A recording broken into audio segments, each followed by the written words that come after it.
Greetings, nation. I almost knocked over my beer. Welcome to the post-game reaction show. Damn. What a game out in LA, out in Cali. We're gonna go ahead and talk about everything that went down in this game.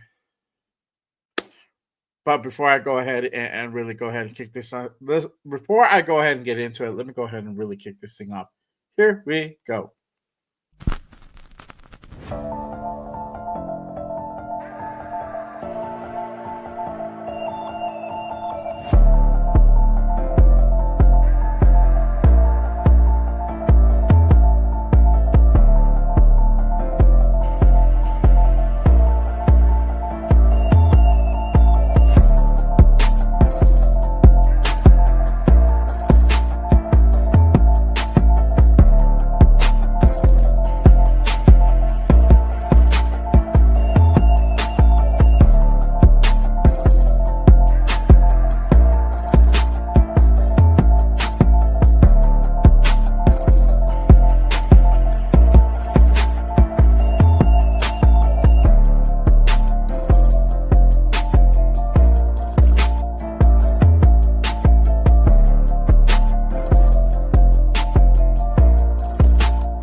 What is good, Raider Nation? Salute to everyone out there. Everybody pulled up and everyone trying to tap in right now. Appreciate you guys. Welcome to the post-game reaction show. I'm your host. I am Jay Raider. Salute to my peoples out there. Appreciate y'all. Really quick, if you guys haven't done so already, make sure you guys hit that like and smash that subscribe button.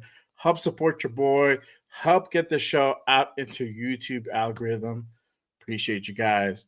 As always, before we go ahead and really go ahead and launch this show off, I can't go ahead and really do the damn thing without acknowledging all my peeps in the building. Really quick shout to my guy Anthony in the building. Salute my guy. Appreciate you. One of my guys here at Just Raiders, Dixon, one of my mods and a member here at Just Raiders. Salute my guy. Appreciate you. Let's see here. Bob's in the building. Yes, sir. We're going to go ahead and get all into that. Salute to my guy, 401 Raider Jeff in the building. Hollywood Raider Jeff to y'all, motherfuckers. There we go. Fuck football. I hate this game. Give me both. Give me both, my guy. All right. And appreciate everyone who's pulling up right now. Again, make sure you guys hit that like and subscribe button on your boy. I can't go ahead and do a post-game show without the infamous, the spectacular, the Wally crazed Raider Will in the building. Raiders!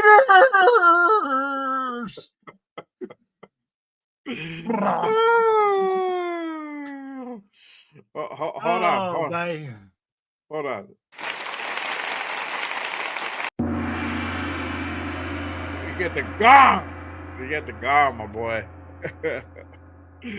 Salute, nation. I mean, like right now, we're just starting to get the jalopy ready. You know, we're out here tailgating, going hardcore Raider Nation, but Jesus Christ, we just can't get our shit together. That's a fucking fact. We cannot get our shit together to save our fucking life. Oh my gosh, Jesus bro. Jesus Christ Almighty. Damn. Hey, All Dixon, right. ain't no lie. That paper bag is holding better than our offensive line, man. And that thing has taken a beating. How many shows has it gone through? 3 shows? Hey, 3 no. shows now? Hey, bro. No. Oh shit. Yeah. You got to put a little band-aid on it, Hey. just like the Raiders offensive line, bro. Hey, bro, it's still protecting better than the O line is right now. I mean, like, you are not lying, bro. 5 sacks again this week. 15 in 2 weeks. That's 7.5 a game in the last 2 games. Ain't nobody winning no games like that, ladies and gentlemen. Ain't nobody winning no games like that. And of course, as usual, Oh no! We suck again! Just how it is. Just how it is, y'all. Welcome to therapy session number 10. Whatever it is. I lost count, bro. 10, right? Yes, because it's the 10th loss, 10th therapy session. So there you go. Hey, man, all I know is the Appreciate liquor you. stores are making more and more money on a weekly basis, bro. That is it. Especially It in is LA, depressing. Las Vegas, and then down the street in Albuquerque off the 40 freeway. Hey, they go like, "Hey Jay, we got you on that daily special. No worries. Raiders playing today. Let me give you that 50% coupon." There you go. Thank you. Much obliged. I need all the help I can get. There you go. Salute to Charlie out in the building. He's like, why won't we fire Pete? Let's Tech pick his own coach. Well, I mean, we fired Pete at this point with got 5 games to go. I mean, who's really gonna take over PG for 5 You games? don't do it now, dude. It's too. It don't matter. Right Yeah, now, it's too late already. And it for all my tank peeps, you especially don't want Pete to go anywhere. It's just like keep that fucking loser train it going and shit. That's kind of where we at, bro. Like don't make sense. Hey, let me ask you this: so, trying to going. do you feel like Pete's one and done at the end of the year? I would think so, but this is a crazy thing, and I didn't want to go ahead. Well, you know what? We're gonna get to that part in just a bit. Let me just kind of go ahead before we go into like the whole spec. We can get into all that good stuff. That's all fun stuff for me. Juicy stuff. The juicy the stuff. juicy All stuff. the rumors and all that shit. But let's get down to the nitty gritty, to the ugly part of this shit. Let's rip the Band-Aid off, as you should say. Raiders lose another one. God damn it. 31-14. Again. Boom. Put on the sound effects. Car crash. Sound effects Sunday. Right? Raiders fall to 2-10 on the season. And you know what? I don't know. I honestly feel this game was different, and we're kind of starting to talk about that backstage. And let's kind of go bring up this box score. We can kind of dive into it a little bit. I don't know. Visually, to me, the team looks slightly better. When I say slightly better, and if you guys tapped into the Wednesday, so all I said was, I want this team to be at least 10% better. I think we got either at 10% or really close to 10% better. It did look a little bit better, but obviously, let's get into the stats part of it. This is the box score, y'all. All right, team stats: total yards 156 to 341. What? Passing yards, yep. Passing yards 125 to 149. It wasn't two. It wasn't one-sided. It was kind of even. But this is really where the clincher was. The rushing yards was 31 yards to 190 fucking 2 on the ground. Jesus. 3.4 yards per play to 5.1. It's 12 first downs to 22. So they really were, especially in that third quarter, they were really running the gamut on the drives. Third down efficiency, they were way better on that. 12 of 17 for the Chargers, 2 of 8 for us, fourth down. We couldn't convert for shit.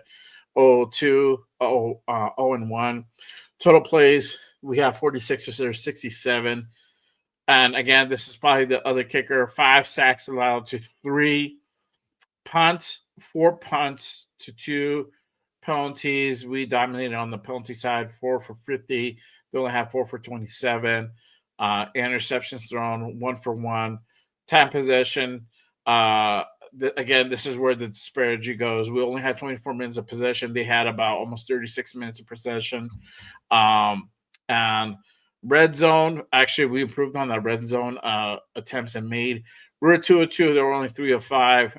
We were able to go ahead and get the ball back on that 4th and short situation, deep in our own zone. We were able to go ahead and get that ball back. Let's go ahead and go into the player side of it. Geno Smith, 18 out of 23, 165, 2 touchdowns, 1 interception, 5 sacks. Ashton Jeanty, 15 carries, 31 yards, 2.1 per clip. Yeah, Raheem Mostert, 1 carry, 6 yards. You had Geno Smith, 2 carries for -6 yards, and that's also why the stats kind of went down. Receiving yards, Brock led the way, 4 receptions, 63 yards, 2 touchdowns. Jeanty, 6 receptions, 30 yards. Jack Besh, 2 receptions, 22 yards. He actually had 3 targets in this game, so we saw the ball thrown to Jack more, which is great. We can get into that part 100%. Trey Tucker, he had 4 receptions, 20 yards. Don Thornton, he had 1 reception for 11. Tyler Lockett, 1 for 11. And Ian Thomas, 1 for 8 on that. Going to the defensive side of the ball, Jeremy Chin, 8 tackles, 9 assists. Max Crosby had a pretty decent game. He had 6 tackles, 3 assists, 2 sacks for this game. Devin White had 5 tackles, 6 assists. Thomas Booker, 3 tackles, 2 assists. Darian Porter, 3 tackles. Paul Mao, 2 tackles, along with Malcolm Coons, Tyree Wilson, Kylie Blue Kelly, Jamal Adams, 2 tackles, 1 assist. To note, Kylie Blue Kelly had that 1 interception. Charles Snowden, 1 tackle. Adam Butler, 1 tackle, 5 assists. Grady Vance was in the game.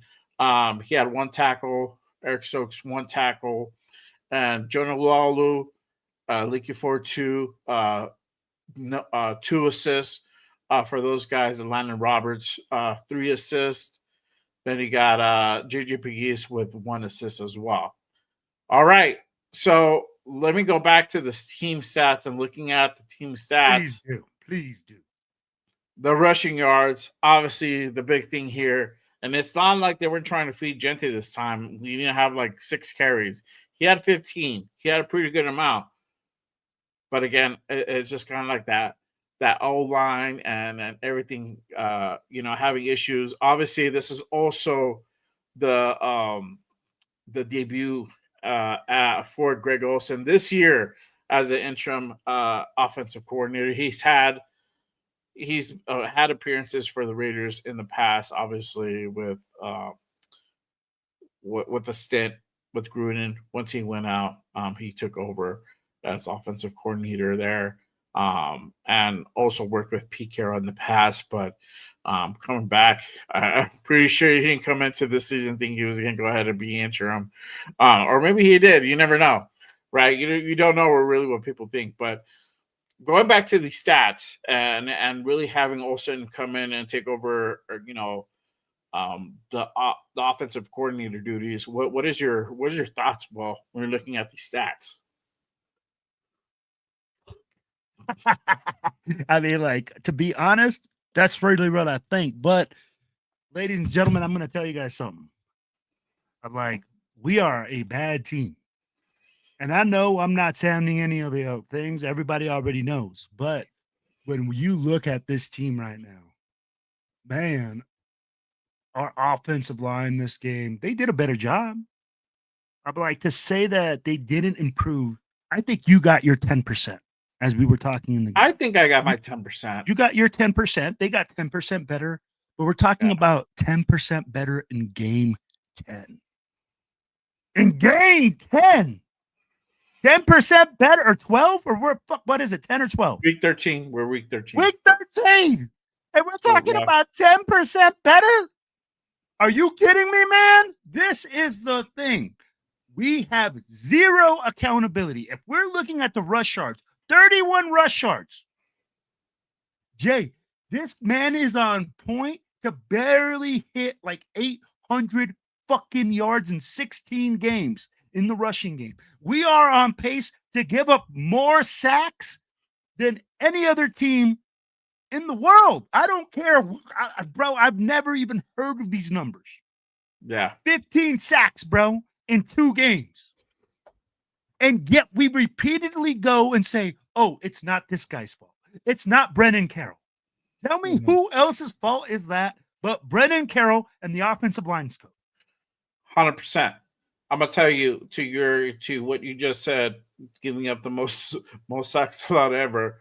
We're now at 41 sacks allowed for this season. 41. Let that sink in. And when we're talking about, okay, Greg Olsen, hey, he came back, and you know what? You can blame Geno on a lot of these sacks, and I'm going to come back to it. If you look at the film, Geno Smith is now looking at the offensive line and playing scared. He's thrown more checkdowns. Oh, yeah. Than anybody I've seen. I mean, like we talked about Derek Carr throwing checkdowns. Geno Smith isn't even looking downfield for people that are open. We got to be realistic, Jay. He is scared. And when are we going to stop with the madness and then having a healthy scratch of AOC?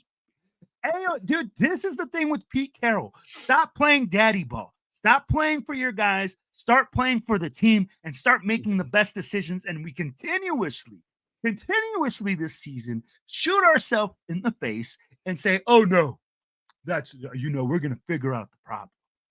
In those stats right there, you just showed me the problem. And we've talked about it. Pete, when you're going to fire your son, your son sucks. Call a spade a spade. Sucks. 100%. And the reason our offense can't move is because your son can't do his fucking job. I don't care who you put back there, Jay. No quarterback can take 15 fucking sacks in 2 games. Oh, yeah. And that's the thing. And looking at Greg Olsen come in, looking at this offense, how it kind of operated today, at least we know there's like, all right, cool. There's something there to at least build on for the future, in my opinion. I saw that we ran the ball a little bit better, even though the stats wise they didn't show, but we're so committed. I mean, you can only do so much with this offensive line. 100%. Where else are you going to plug in? There's only one more guy, one of the rookies, which is Charles Grant. He's the only one available. Other than that, there's nobody else to put in there, right? It's too late in the season to go out and get a free agent. So we're kind of fucked with the line. So it's like a damn if you do, damn if you don't situation, which is terrible. It sucks. But this is really where I think coaching will have to get involved to kind of shore that up a little bit. And I think they did work on that a little bit this game. Now I could start to see this is the question that I have, and this is where I want Raider Nation to kind of think about that, because if you guys were tapped in like earlier this week, I was like, what type of influence is Greg Olsen going to have? And see, now we see Caleb Rogers, who played majority of this game. Great. He got a lot of burn today. That's what we wanted. Jack Bash, guy got like 3 fucking targets. Great. Now we need a little bit more thrown to him. Let's see what this kid can do. He was what, 2 of 3? That's great. That's great. That's what we want. And that one that he didn't catch, he had like the dude literally draped on him. There was no way he was going to make that catch unless I don't know. Unless he fucking performed some type of fucking magic trick where the ball slid past the defender's hand. He was going to catch that ball, but it was just great coverage by the defender, right? You can't put it on Jack Bash. But there's little things that you could go ahead and build up. Now, Gino just sucks. He has trouble finding dudes kind of down the field. And even when he has protection, when he has time, we see that he's holding on to the ball too fucking damn long. 100%. And that's a fucking problem. That's the problem. He wants to go ahead, and I get it. You want to go ahead and operate from the pocket. And that's the thing that I don't understand. Like he wants to go ahead and rush a throw, but at the same time, he's just holding on to the ball for so long. So like, what is it, bro? You got to be consistent. Either you're gonna go ahead and keep the ball, and if you are, get out of the pocket, evacuate. If you feel it already collapsing, cool. There's multiple times that I see like lanes. There's a lane right in front of him. He doesn't fucking take it. Like he has an out, or he has an out to his left or his right, and he doesn't take it. And he just wants to hold on. Yeah, he wants to hold on to the ball and see what develops. I get it, but at the same time too, you have to be cautious about that. And we're still seeing. That's why they're at one point like, hey, we're still seeing some of the same shit, especially in that first quarter. He's just holding on to the ball too damn long, and he's killing these drives. 100%. He's killing these drives because now it might be like a 3rd and 2, and then he gets sacked for like 5 yards. Now they're having to go into a 4th and 7 situation where they could have been still in a 4 and 2. Maybe they go for it, and we saw them go for it, right? And they didn't succeed. But now it's like a 4th and manageable. A 4th and 2, 4th and 1 makes more sense, or 4th and inches than like a 4th and 5, 4th and 3, 4th and 4. It's like, yeah, you could go for it, but it's like now you're asking a lot of an offense that's really, really struggling, that has no confidence, is just really just trying to put things together and hopefully like get a little bit of momentum, and they're not doing that. And so just being in those positions is just very counterproductive from what I'm seeing from Gino. So now this is the question where you're like, all right, cool. Where you talk about AOC or Kenny Pickett. Honestly, I don't care at this point which one comes in.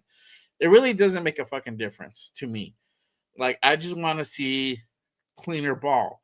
We saw that a little bit more today than we saw. That Browns game and that Cowboys game was just that we looked terrible. That was dog shit. At least now it's like, all right, cool. We elevated to we just suck. We just like suck. We're just not. Yeah, we're just a bad team now. We're just a bad team now. That like we're straight fucking like horse shit. Now it's like we just suck. That's great. All right, cool. Let's go into just all right. We suck. It is what it is, and then let's go from there. Like I think it'll take us to the last 2 to be like, all right, y'all like. We're gonna go from trash to like upgraded trash, like like buffet trash to like fucking filet mignon. Overflow trash can trash. Like that's it. You got like a few pieces on the thing. Like they put too much shit on there. Like it just fucking overflowed. So yeah, or like what Chewy said, like we add like to ass. Yeah, so trash your ass. Like there's levels to this shit. So I just want that, and I think we started getting it. We started getting into that in that direction.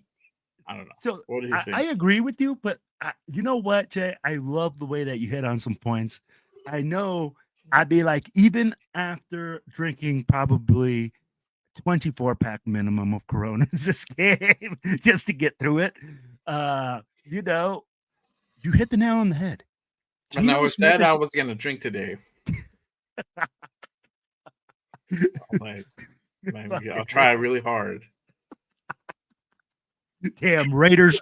Yes, I was like, I don't know about this game. Like we were like, the highlight point, the best point out of this game, and I'm gonna keep it a bean. This one we went into halftime tied, bro. I was like, yeah, fuck yeah, we're tied. It's a tale of two halves, right? It's a tale of two halves. So, but I'm gonna tell you something. When you talk about Geno Smith, right, and saying why, he's trying to work it from the pocket and do that stuff, and that's why he's eating a lot of stuff. Bro, the whole reason we brought Geno was because he was supposed to be mobile, because he could extend the play with his feet. I have seen None of that. Zero ability of us going into the play action. And every single time there's play action, it seems there's a guy just waiting for him. And he throws that little quick underneath route, or he's flustered. It was a total shit show. And do I think AOC would do better? No. I don't think anybody would do better. Because right now, being under constant duress, bro, it's a total crap show. I'll be like, again, offensive linemen being put on skates, bro, being manhandled. It's happening every game. Guys not being able to make their blocks or sustain blocks. I was watching Caleb, bro. I was watching Caleb, and he looked cool, bro. He looked cool. He needs work, but definitely something you could build off. 100%. Because that as soon as I knew he was like, I saw 76 and I saw Rodgers, I'm like, cool. I'm gonna keep my eye on him majority of the game. Like, I'm not even looking what Ashton does so much unless like until the camera panned out into him. But like once that ball snapped, I'm looking what he does. And there was like a lot of plays where he's just like he got his fucking dude, and then like he was just looking for the next dude open, or he would like chip this fucking guy to his right and help Glaze, right? So I don't know, man. You saw some improvement. I saw a dude who wants to be fucking out there and wants to fucking like be a presence. Be a presence, bro. He's not even trying to be like, I'm gonna try to fill in like JPJ Shoe. I'm not trying to be like fucking like a hall of, he's just trying to go out there and just like 100% take advantage of the opportunity that's been given to him and just have play time, right? And like that's a dude that you can go ahead and teach and build off. I think he can have the chops to be able to eventually be something. I don't know, bro. Obviously, this is the first game that we actually see him. We need more games to evaluate. But so far, I'm not mad at what I saw. I like what I saw. I'm not mad at what I saw. Let me ask you this. You said really something. quick, I'm gonna put this up. I'm gonna put this up for Mobile Raider, because shout out to him, man. He was at the game. He went to the game. He's like, we're the laughing stock of SoFi. Ended up leaving at the start of the fourth quarter. Clown. And then I'll put this up on top of that. This is our 10th divisional loss in a row. Shout out to my guy, Raiders Resistance, on Instagram. If you don't follow Raiders Resistance, make sure you guys go ahead and give him a follow. But this is a point that's been made. 10th division loss in a row. This started 2023. We went 0-6 last year, and we're on that trajectory with two conference games, divisional games left, with one the leader of the AFC West, and then another the other struggling team, which is the Queens. Who, I don't know. The last time I thought I was confident in that, like possibly being competitive with that team, we got fucking skunked. And we got skunked in KC, man. So I don't even want to say anything anymore. Good. But yeah, man. What do you think? 10 divisional losses in a row. 10 divisional losses in a row speaks to our incompetence in those years. Our incompetence, bro, is incredible. I mean, like, if we look at Devin White in the first drive of the game, when he gives up that touchdown, he gave up. He literally stopped chasing the guy, saw the guy make a touchdown, and gave up. We seem to selectively or just keep getting the wrong coach, making the wrong decision, shooting ourselves in the foot, and we can't retain any players that are worth a damn because we don't fucking win. Yeah. And this team now has a losing culture, a loser's mentality. I'd be like, I don't give a fuck what you say right now. Yeah. There's no just win. There's no commitment to excellence. There's no commitment to anything. The commitment right now is to mediocrity, the commitment right now is to just make it through the week. And unfortunately, it's running from the top down. And I don't care what Pete Carroll says anymore. Bro, this team is mediocre, and it's mediocre and bad because of you. Yeah. You know? So when a fans, and it's hard because I listen to these podcasts, right? And a guy came out and he said, Raider Nation, this is your fault for accepting this.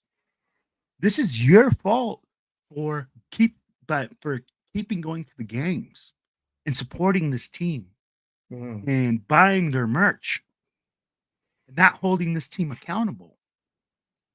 Which I go to say, and I go, is it our fault, Jay, because we accept this mediocrity and we follow this team and we unconditionally support them, even though these things happen?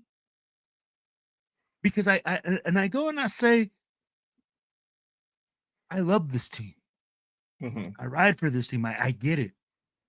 But at the end of the day, does fucking Pete Carroll have the same commitment to this that I do? Does he No, want he what's does best for not. this team? No, he's just not. And So this is why I think he does not, because he's not interested in he said it outright. He's not interested in developing anybody. He's interested in winning now. And whatever that means, to him, there's no difference between a guy who was picked in number 6 in the first round to a guy who got picked up in the FA. If he feels like those guys are going to give him the best shot to win, he's going to utilize them, and he's going to go ahead and discard everybody else. And even when, if you know this game, and he should know better, that sometimes you have those hidden gems in your depth chart. You don't know until you give them that opportunity to go ahead and play. And if you feel like they had a good practice, but they're not warranted to go ahead and start out in the field, you'll never know. Or you never give them an opportunity to go ahead and give them some time to prove what they got.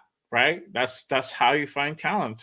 The talent is not always bought. Sometimes you discover it. And the case in point, Chason was a dude that we picked up off of waivers last year, and nobody thought anything of him. He was bouncing around from team to team. We gave him the opportunity. He hooked up with Patrick Graham, and it just worked for him. And he's fucking killing it now in New England. And it just works out that way. So you don't know until you actually go out there and do it and give guys opportunities to see, what guys have. And my case in point, Jack Besh, right? Jack Besh got 3 targets, made 2 catches out of 3. Those are big conversions that he made, that kept Travis alive, right? I feel like they need to give him the ball more. I think Greg Olson's starting to see that, and I think Greg Olson's smart. I think Greg Olson has some pull. I think we're gonna see how much pull he has, right? Because Pete is stubborn, and this is the thing. He's worked with Pete for a while now, and he might be the Pete whisperer, where he might say the right things or allude to certain things that might get Pete starting to think like, hey, this is my idea. I think you're right. Or I like that idea or whatever, that he starts going with what he's saying, but he's influencing certain things that make more sense. If that makes sense, right? So Caleb Rogers playing, that makes sense, right? Like, why not try out your 3rd round pick? Give more targets to Jack Besh. Every time this kid has caught the ball, he's shown something there, right? Grady Vance, people have talked about giving him an opportunity at nickel. He got an opportunity at nickel. Now we're seeing Darian Porter get a little bit more burn, but we're still seeing Kyle Blue Kelly. But you pick and choose your battles. I think this is a war that's not won overnight. This is probably going to take a few games to really see like how this team is really going to shape out once you give guys like Darian Porter, like Caleb Rogers, I'm sorry, like Charles Grant, Caleb Rogers, more opportunities all the time, right? We still got guys like Tonka Hemingway that haven't really played. JJ Mhm. Pegues is playing very limited, but once you guys get those guys involved, more often, we're probably going to see what we got in those draft picks. We don't know, right? We don't know. And so I think some of the shit that's come out this week is starting to put a little bit of pressure. Plus, you got Greg Olson, who's come in like, hey, bro, let's try these guys. You're not losing anything. And if it doesn't work out, we know that we can switch it back up, whatever. It doesn't mean anything. I don't know. That's I'm what I'm gonna hit you honestly. with this. I think now that Chip Kelly is gone, I think you're absolutely right. The look is now towards the future. The thing that it keeps bothering me, and you're right, Jack Besh was open a lot. But the thing that keeps bothering me is this: Pete Carroll coming out publicly and saying that he's not here to develop players. Pete, on what motherfucking planet do you think we're a championship contender? If you're not here to develop the young talent and to make our team better, then get the fuck out. Mhm. Because at the end of the day, that's what we are, Jay. We're a young team. We're a team that has all this unproven talent, all these unproven players that have been sitting on the bench. And then guess what? You want to start Alex Kappa at center. You want to fight JPJ all year long. And now we're with Jordan Meredith and Alex Kappa playing center. Totally unacceptable. To me, when you look at those things and you say, hey, those are the type of mistakes that have been killing us all year long. You got to give these young guys burn. You got to see what you got. You got 2 third-round picks on the offensive line. One of them still hasn't gotten any burn. At the end of the year, we have to look for that. We have to look for those opportunities for those young men. Jack Besh out there getting targeted, getting developed, showing growth. Those are the things that you need to do right now as the Raiders head coach in order for us to have success in the future. And when Pete Carroll came out and he said, I'm not a developer, that's not what I do. That's not what I'm here for. I'm here to win right now. That's the total fucking problem that this team has had. We're so focused, and every single fucking person told me, oh, well, Pete Carroll says we're going to win right now. Jay, Yeah. what was the fucking difference between last year and this year that is going to make us win right now? Not one fucking thing, especially when you're not giving those rookies any burn. When you're not giving them the time. Right. Now with 2-10, the best we can do is 7-10, and that means we got to win the rest of the games out to the end of the season. That's not going to happen. At best, I think we go ahead and land on 4-13 again. At worst, it's going to be a 2-15. We don't win any other games, and that's where we're at now. So I understand you want to go ahead and try it because and I'm gonna go ahead and let's talk about this part. Let's go ahead and get into this part. I see you, Arnie. I'm gonna go ahead and get into your question. Shout out to you, brother. Appreciate you in the building. Yes, yes. We're gonna talk about the draft. I'm gonna get to your question in just a bit. And put this up. So this comes out. Shout out to my guy again, Raider Resistance. He put this out earlier this week. He said Raiders coaching staff has become frustrated with Pete Carroll per Ian Rappaport. He says that head coach Pete Carroll has failed to develop any cohesion between the organization 100%. and his coaching staff. Right? He's refused to let former OC Chip Kelly run the Raiders offense his way. Carroll wanted to implement a system similar to his last offensive coordinator back in Seattle, Waldron. Kelly's trademark creative runs out of shotgun, which was dramatically limited. I don't agree with that. That actually is not true. We went out of shotgun a lot, and I feel like it did not work for us, and especially with this offensive line. Um, so it also says that Kelly has expressed his frustrations various times to Kara about the setup. Kara insisted on making no changes on his setup despite the disagreement. So again, they were not aligned. This is the biggest thing here. They were not aligned. Now, to Chip's, I'm not saying to Chip's favor at all.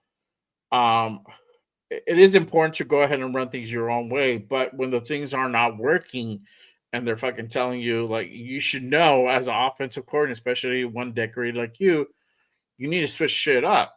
So, especially when the offensive line wasn't fully addressed, or you don't have the guys that you want there playing, then you need to go ahead and switch things up.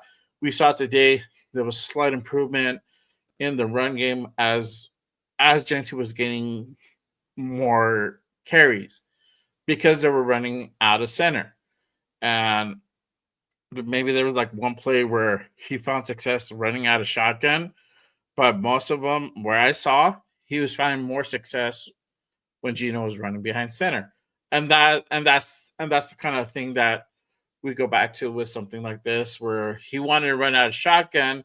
They had the disagreement. They couldn't get in the same page, right? And when you can't get on the same page, that just makes your offense horrible, because you might have one guy trying to run one thing, and then you have Pete over here fucking videoing it or changing the play up or whatever, and it fucks everything up. So that's one thing I wanted to go ahead and kind of point out with Pete. The other thing here as well, that, and for those who think that, hey, we have to just get through the next 5 games and we're going to be good. Pete Carroll does not want to go anywhere. He wants to stay here with the Raiders, I assume, through his whole contract, right? So on his part, he does not want to step down, right? And this was broke by Jeremy Fowler. He said sources close to P has said he has a hard time, they've had hard time envisioning Pete Carroll willing to walk away from the Raiders following the end of the season. The Raiders signed Carroll through a 3-year, $45 million contract that pays him $15 million per year. So for those, and for you, Will, when you hear that and you're seeing this, what does that make you think? Like, is this going to be, like an off season you're going to be looking towards to, where we're like, all right, cool, everything's going to kind of work out. We're going to focus on the draft. Everything's going to be hunky-dory. We're going to, some way, somehow, Pete's not going to be here, or you think this is going to get fucking ugly, nasty, and we're going to be in the limelight again as usual, and we're going to have to, like, just have a whole shit show, because we know shit can get ugly here with us. Bro, is there ever a regular Raiders offseason?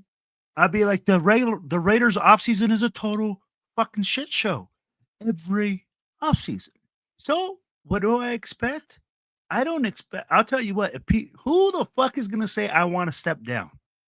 I mean, like, come on, Jeremy Fowler. Who's gonna be like, oh yeah, I'm just gonna step aside as head coach, and anybody can just take my job? Ain't nobody gonna say that.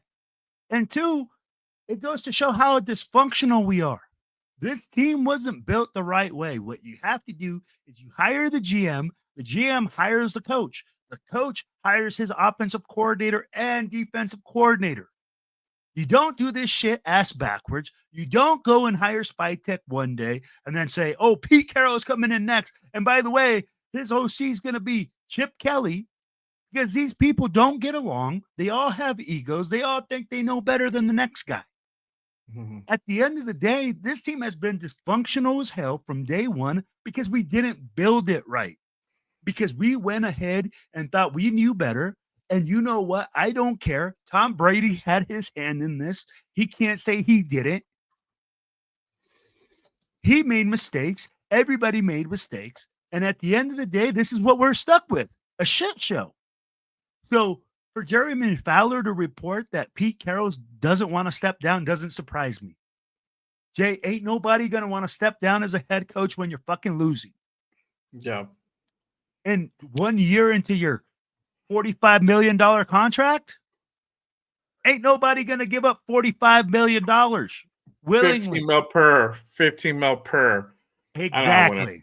Yeah. So you tell me that you would be like, oh, yeah, man, I'm just going to pass up on those $30 million that I have hanging up there guaranteed. No, I'd rather get fired and get that money. So at Well, the we end don't know, but we don't know how that contract is really set up. coaches contracts are guaranteed. Are they all guaranteed? Are Coaches' everything, every contracts are penny? guaranteed. Yes. Where did you get that from?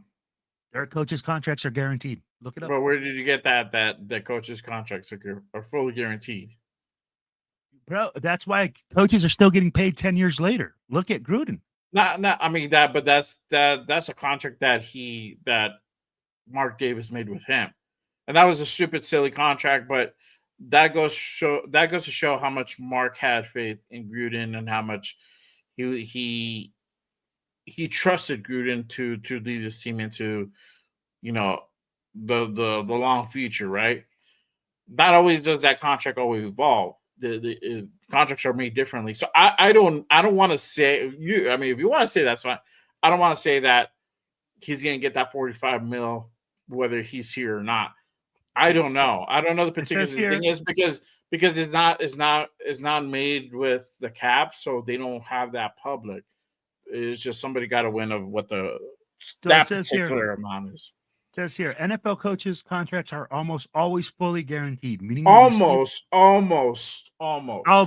I'm telling you, bro, it's gonna be almost fully guaranteed because that's how players' contracts and coaches' structures are structured different. Let's say for example, it's like, let's say for example, it's like 25 million guaranteed, or let's say 30 million guaranteed, right? Mm-hmm. And so he gets basically paid for 2 years, and then if they fire him, you know, whether he's here or not, he gets 30 mil guaranteed, right? So he got paid 15, so that's another 15 coming to him. And I'm making an educated guess. I could be wrong. It could be more on the it probably realistically is probably like 40, 42, and then like 5. You know, he's not guaranteed for it or something like that. It's crazy, but either way, I mean, it's not the team's money; it's Mark's money. So it's basically that decision relies on Mark. You still got to pay this motherfucker at the end of the day. I don't know if they're done paying Gruden or not. I don't know if they settled with him or not. I don't know how that is. I don't know. I haven't keep tabs, so I'm not going to speculate on that. I'm not going to do that. But, you know, if Mark wants to go ahead and just be like, all right, cool. We're just going to wash it. I'll pay this dude up, send him on his way. We'll get the next guy. Or you think this is going to get an ugly thing where it's like, he's going to get fired. I'll be like, you have to fire him. Yeah, you think he's going to get fired? You have to. I mean, like at the end of the day, and it's not an ugly thing, right? Because honestly, that's how working is. That's yeah, he's going to have to eat that contract. That's how your job is, man. And it's not ugly. That's life. Let's be real, Jay. If you're not doing your job, they're going to fire your ass too. You know, like, yeah, and you know that, and I know that. If I don't go do my job, I'm going to get fired. They're going to be like, dude, we don't need you here. So at the end of the day, it's a part of life. And to say that he's done his job and that he's done what he's supposed to do, bro, the report says it all himself. He's not even able to unify the locker room. And you're telling me that you don't even want to develop your players, which is a coach. That's your job. Your job is to make your players better on a consistent basis. Yeah. So I'll be like, if you're not doing that, then what are you doing? I mean, like, is Pete Carroll just coming in and saying these guys are good enough to win a Super Bowl? I mean, like, did he really look at our roster last year and just go like, hey, these guys don't need to get any better. These guys are so good right now. You went 4-13 and you guys are amazing. You guys are going to go to the Super Bowl with me. Are you kidding me, man? You have to develop every single player. Colton Miller 100%. Wants to be coached. Geno Smith wants to be coached. Every single player wants to be coached. They're there to get better. They're there to win games. Your job as a coach is to put them in those positions for them to win games and make them improve where they need to improve and hold them accountable. Yet Pete Carroll does none of that. Yeah. None.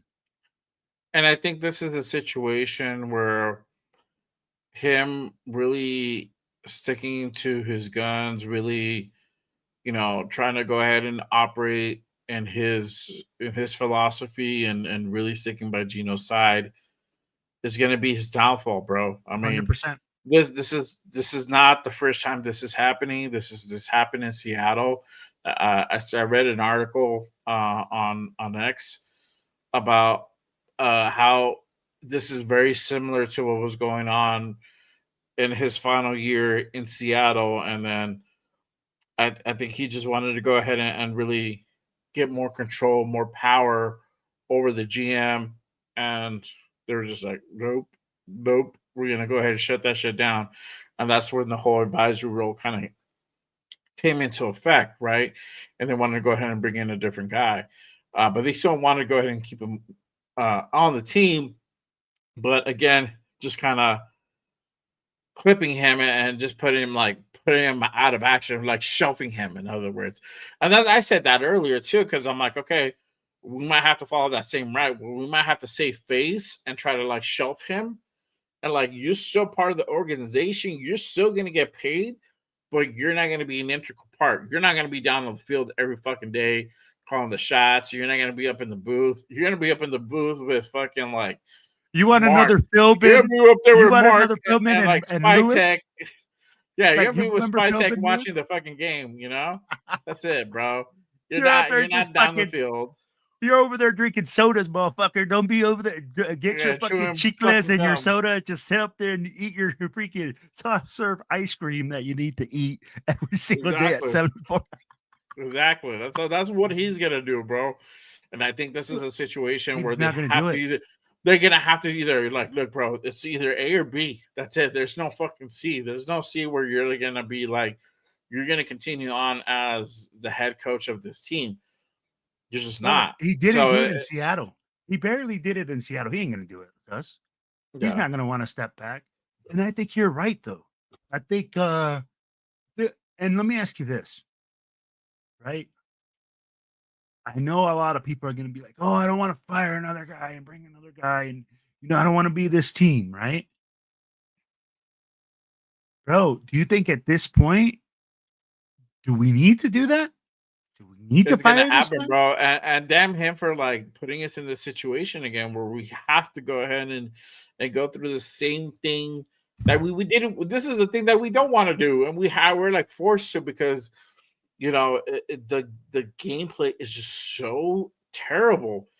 It's horrible, and it's not like, oh, okay, cool. Like, now we saw something maybe we could build off, but then it's like, we get up like 200 yards rushing. When And like, how do you respond to that when you don't want to play your rookies? He's gonna fire. He's gonna fire PG. Say it's PG's fault that our defense isn't playing well. Oh, Jay. Nope. That I can't hear you, bro. You carry me. Oh, I did. I heard. Okay. Yeah. But I'd be didn't like, talk. he's gonna fire PG. He's Yeah. gonna fire PG after today and say, "Oh, we couldn't stop the run because of PG." I'll be like, but at the end of the day, man, I mean, like, I think it's like you said, we need to start from something fresh. I mean, like, I really hope that Spytech gets to select his own guy, Mm-hmm. and we start something with the new regime, a new everything. Because if we bring, and I think PG's done a hell of a job. Don't sit here and tell me like, dude, like he's a bad coach. He hasn't had a top 10 defense. I'm like, show me when the fuck he's had a top 10 offense on his team to fucking rely on. Tell me how many times this dude's defense hasn't fucking made the game interesting Yeah. from us being pinned up on the fucking 30. From fucking Gito Smith, we get an interception and throwing it right back to the other team. I'll be like, how many times does that have to happen? But at the end of the day, I think we need to clean house in order to bring new energy, in order to bring just something new, bro. So Yeah. I think you're right. I think Pete's done.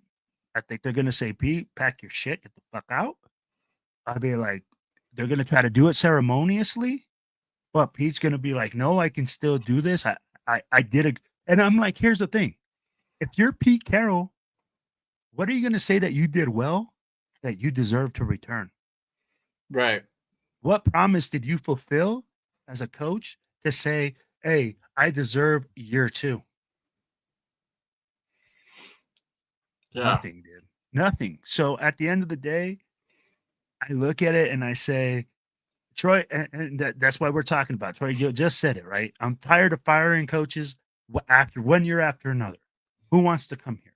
Yeah, but you're in a damn if you do, damn if you don't situation, and that's the part that pisses me the fuck off. That we have to like address this shit again, and it's like even if we were just like slightly better than last year, I think we can, you can skim it by Raider. You're still gonna have people like fire this dude, or fire Pete. It's gonna always happen unless we actually have like a plus 500, season. Then you can avoid something like that. But honestly, even if we were 5-12, I think you can skate by and be like, all right, you keep Pete for another year. He's heading in the right direction. Now, obviously, we still have 5 games to go. A lot can happen. Could we win 3 games? I don't think we can win 3 games. Could we win 2 games? I don't know if we can win 2 games. Maybe win 1 game, and that's going to be that Giants game. That's going to be the fucking trash bowl, right? Or the tank bowl, whatever the fuck you want to call it. I don't know. But you're going to have that game that you can possibly steal. So, what happens then? You're still going to be like 3-14. So, yeah, it's a fucked up situation. I think you just have to do it because everything that's leaded up to this point is just Pete's inability or incompetence or whatever you want to call it, that he just cannot make this team look better. And yes, there's not a whole lot of talent, but there is some talent here, and we look better than what we did the last 5 games. We fucking have. For the exception of that Jacksonville game. The Jacksonville game, we looked better. But after that, it was just like garbage after garbage after garbage after garbage. KC game, garbage, right? It's just like, fuck. The Tennessee game, we still look kind of like garbage, but we won that game for we beat a team that was worse than us. Exactly. So, yeah. So, I don't know, man. I think it has to be Mark and Spytech that are going to have to step in and deal that blow. But before I go ahead and continue, we continue on this talk, I'm going to get somebody else's opinion on this. Y'all already know what time it is. I can't also do this show without my brother, my guy from my Wednesday show, the Raider Connection, my guy, 401 Raider Jeff in the building. Salute, brother. Hollywood Jeff, oh baby. Hi guys. I just got horrible news. I just came home and there was a notification on my Alexa. So I said, Alexa, what's the notification? She goes, something you follow. The Las Vegas Raiders have been eliminated from the playoffs officially today.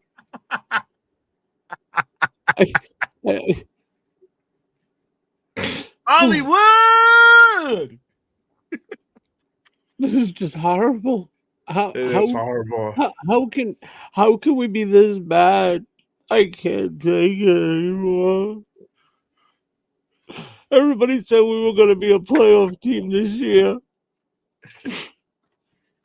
What happened?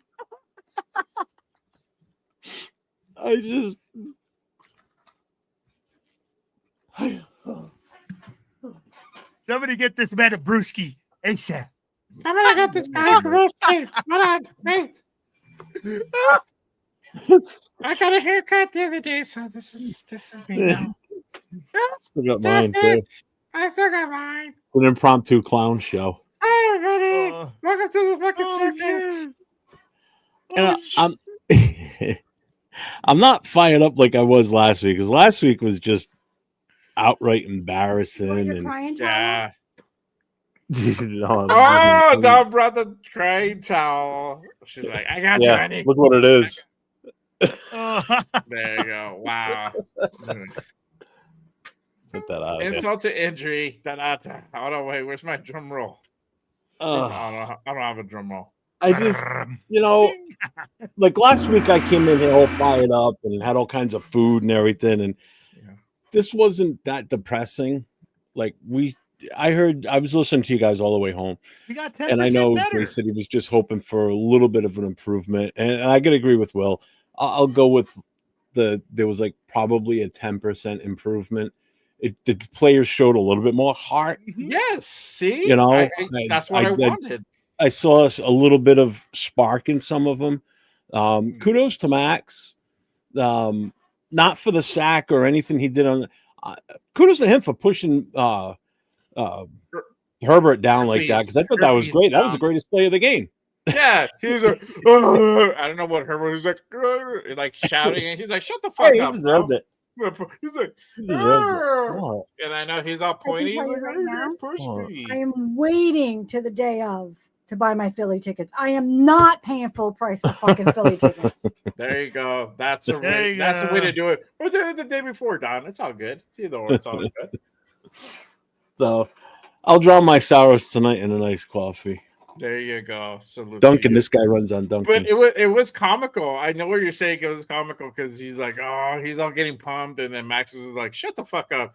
And he falls, right? He's like almost pointing at it, like, the bad man pushed me. And the guy's like, okay, it's all right, buddy. Like, they're there. Personal foul. And that reminds me of Richard Seymour, what he did to Roethlisberger a few years ago when he smacked him in the face and knocked him on his ass. It's like, sit down and shut up, bitch. Yeah, exactly. Yeah. Yeah, I mean, it's still a depressing game. It's still shitty, but yeah. No, we're legit. We're done. Playoffs. I can't believe that's what the notification was on my Alexa when I got home. I'm like, are you shitting, Alexa? Even I got to hear from you when I get home. 100% guaranteed not making. Oh, yeah. I mean. There you go. Shout out to my guy, Rorschach. He says, Coach P looked like a man that was going to get fired at the end of the season during his presser. I didn't see. This is the thing. I stopped fucking watching this fucking man's thing. I'll probably watch it later on. I think I was watching it a little bit, but then I kind of fucking tuned out, bro. Well, I got forced into watching it because I got in the car and I saw that Wasted was on, so I'm like, let's see what he's got to say about this crap. And then he played the presser, so I'm like, well, I gotta listen to it, I guess. So yeah, it's the same shit, The reporters up there lobbing softballs to him and him just, acting the way it is. What's up, Greasy? Yeah, I'm happy I'm home now. I get to see my puppy. Yeah. And this is the thing. Gino's still not up to par. And despite that, he just threw, that interception up to par. Up to par. You can't even park the car. The car. Can you see it? Come here. There you go. Even though he threw up one interception, it was just like getting sacked the 5 times. I give like 3 of those 5 sacks to Gino. Just holding on to the football too fucking damn long. 100%. Yeah. Gino is like he's holding to that ball so long that it's like almost he's inviting sacks. I'll be like, I get what you're saying. And I mean, like, when we were looking at the play and you were looking at some of those sacks, he had 5 seconds. Yeah. Yeah. I'm counting it in my head. And then again, we look at it and we say it was either he was looking at the line or he was looking for the check down. I never saw this guy try to read one progression to the other. I don't know whether he's going and they're saying, hey, we're just going to throw the check down. But tell me, Jay, I'm like, usually we got taught to read the tree, right? You read the defensive tree from the safeties to the linebackers down. That's going to tell you the coverage. Then you're going to go and you're going to say, hey, you know what? On this play, we're going to read it from deep to short or from short to long or something like that. But it just seems like Gino's just looking for certain players.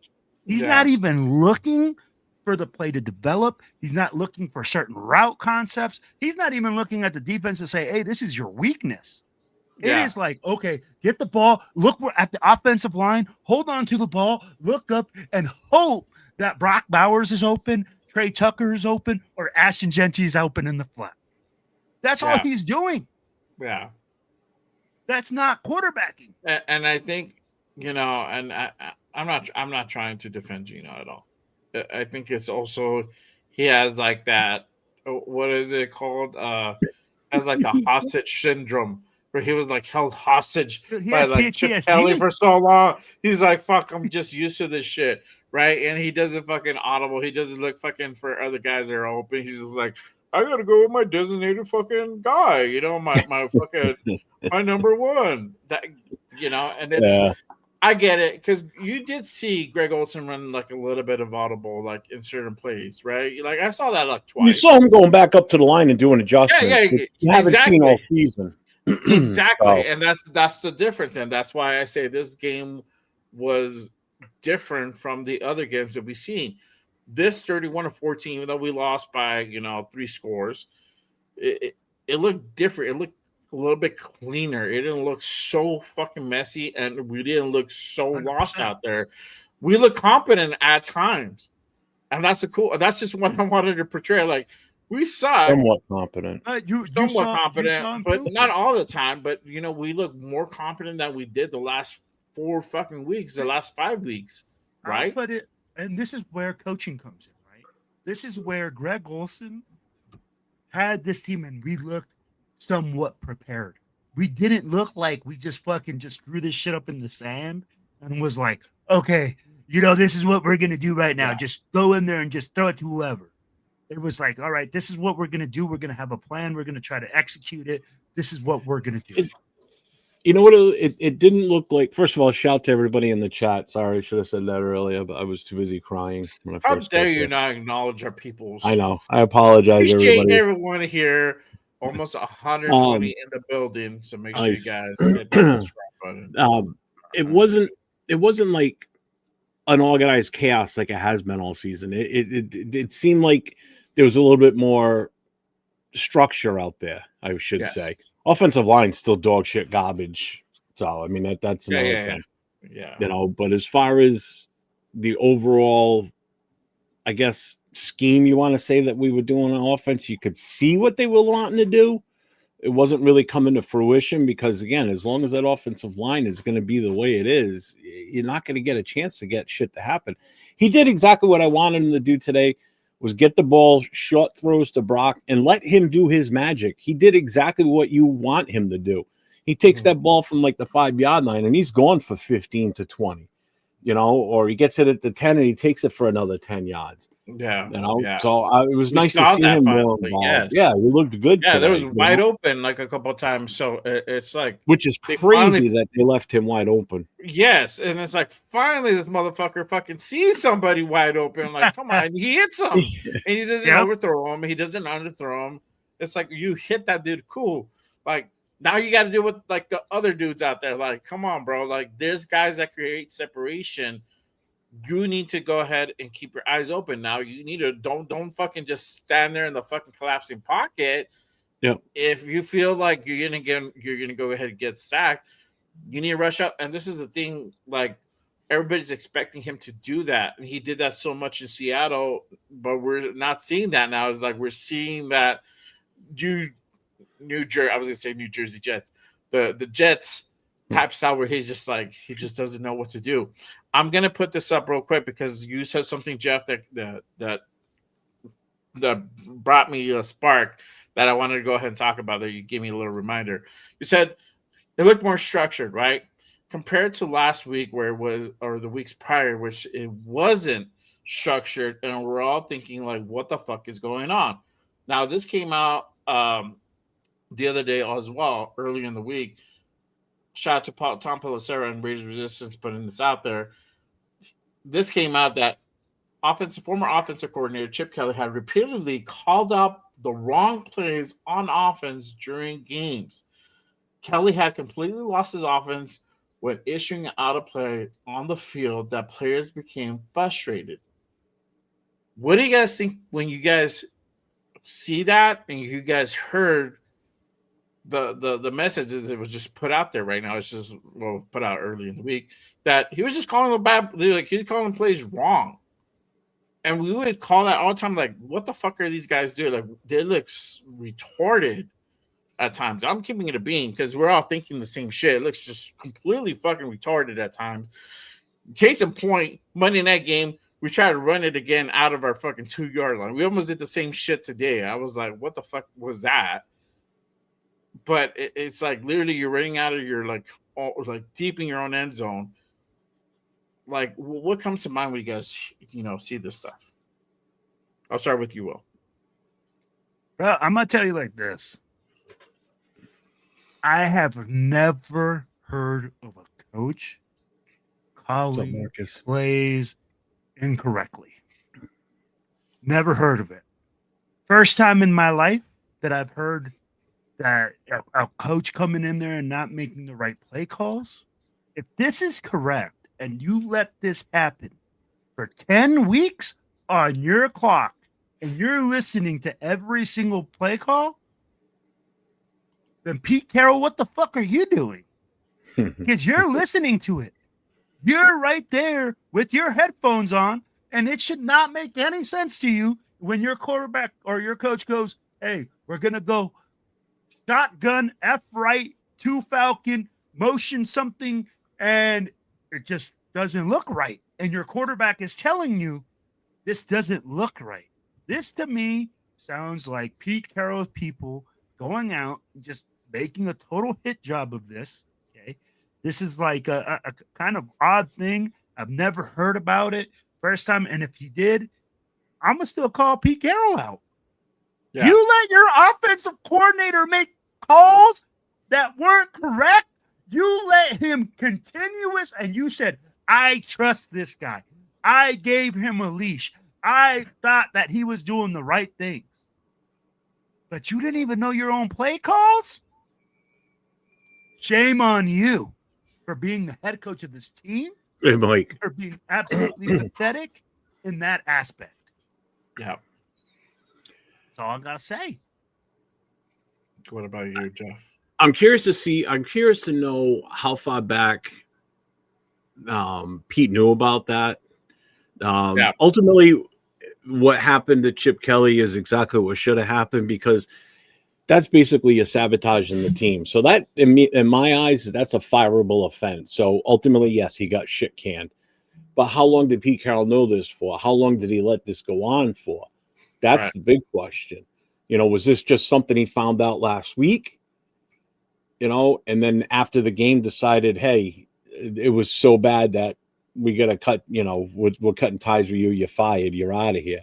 Mm-hmm. So that's the big question, is how far back did that go? Because the whole season, this offense has looked inept.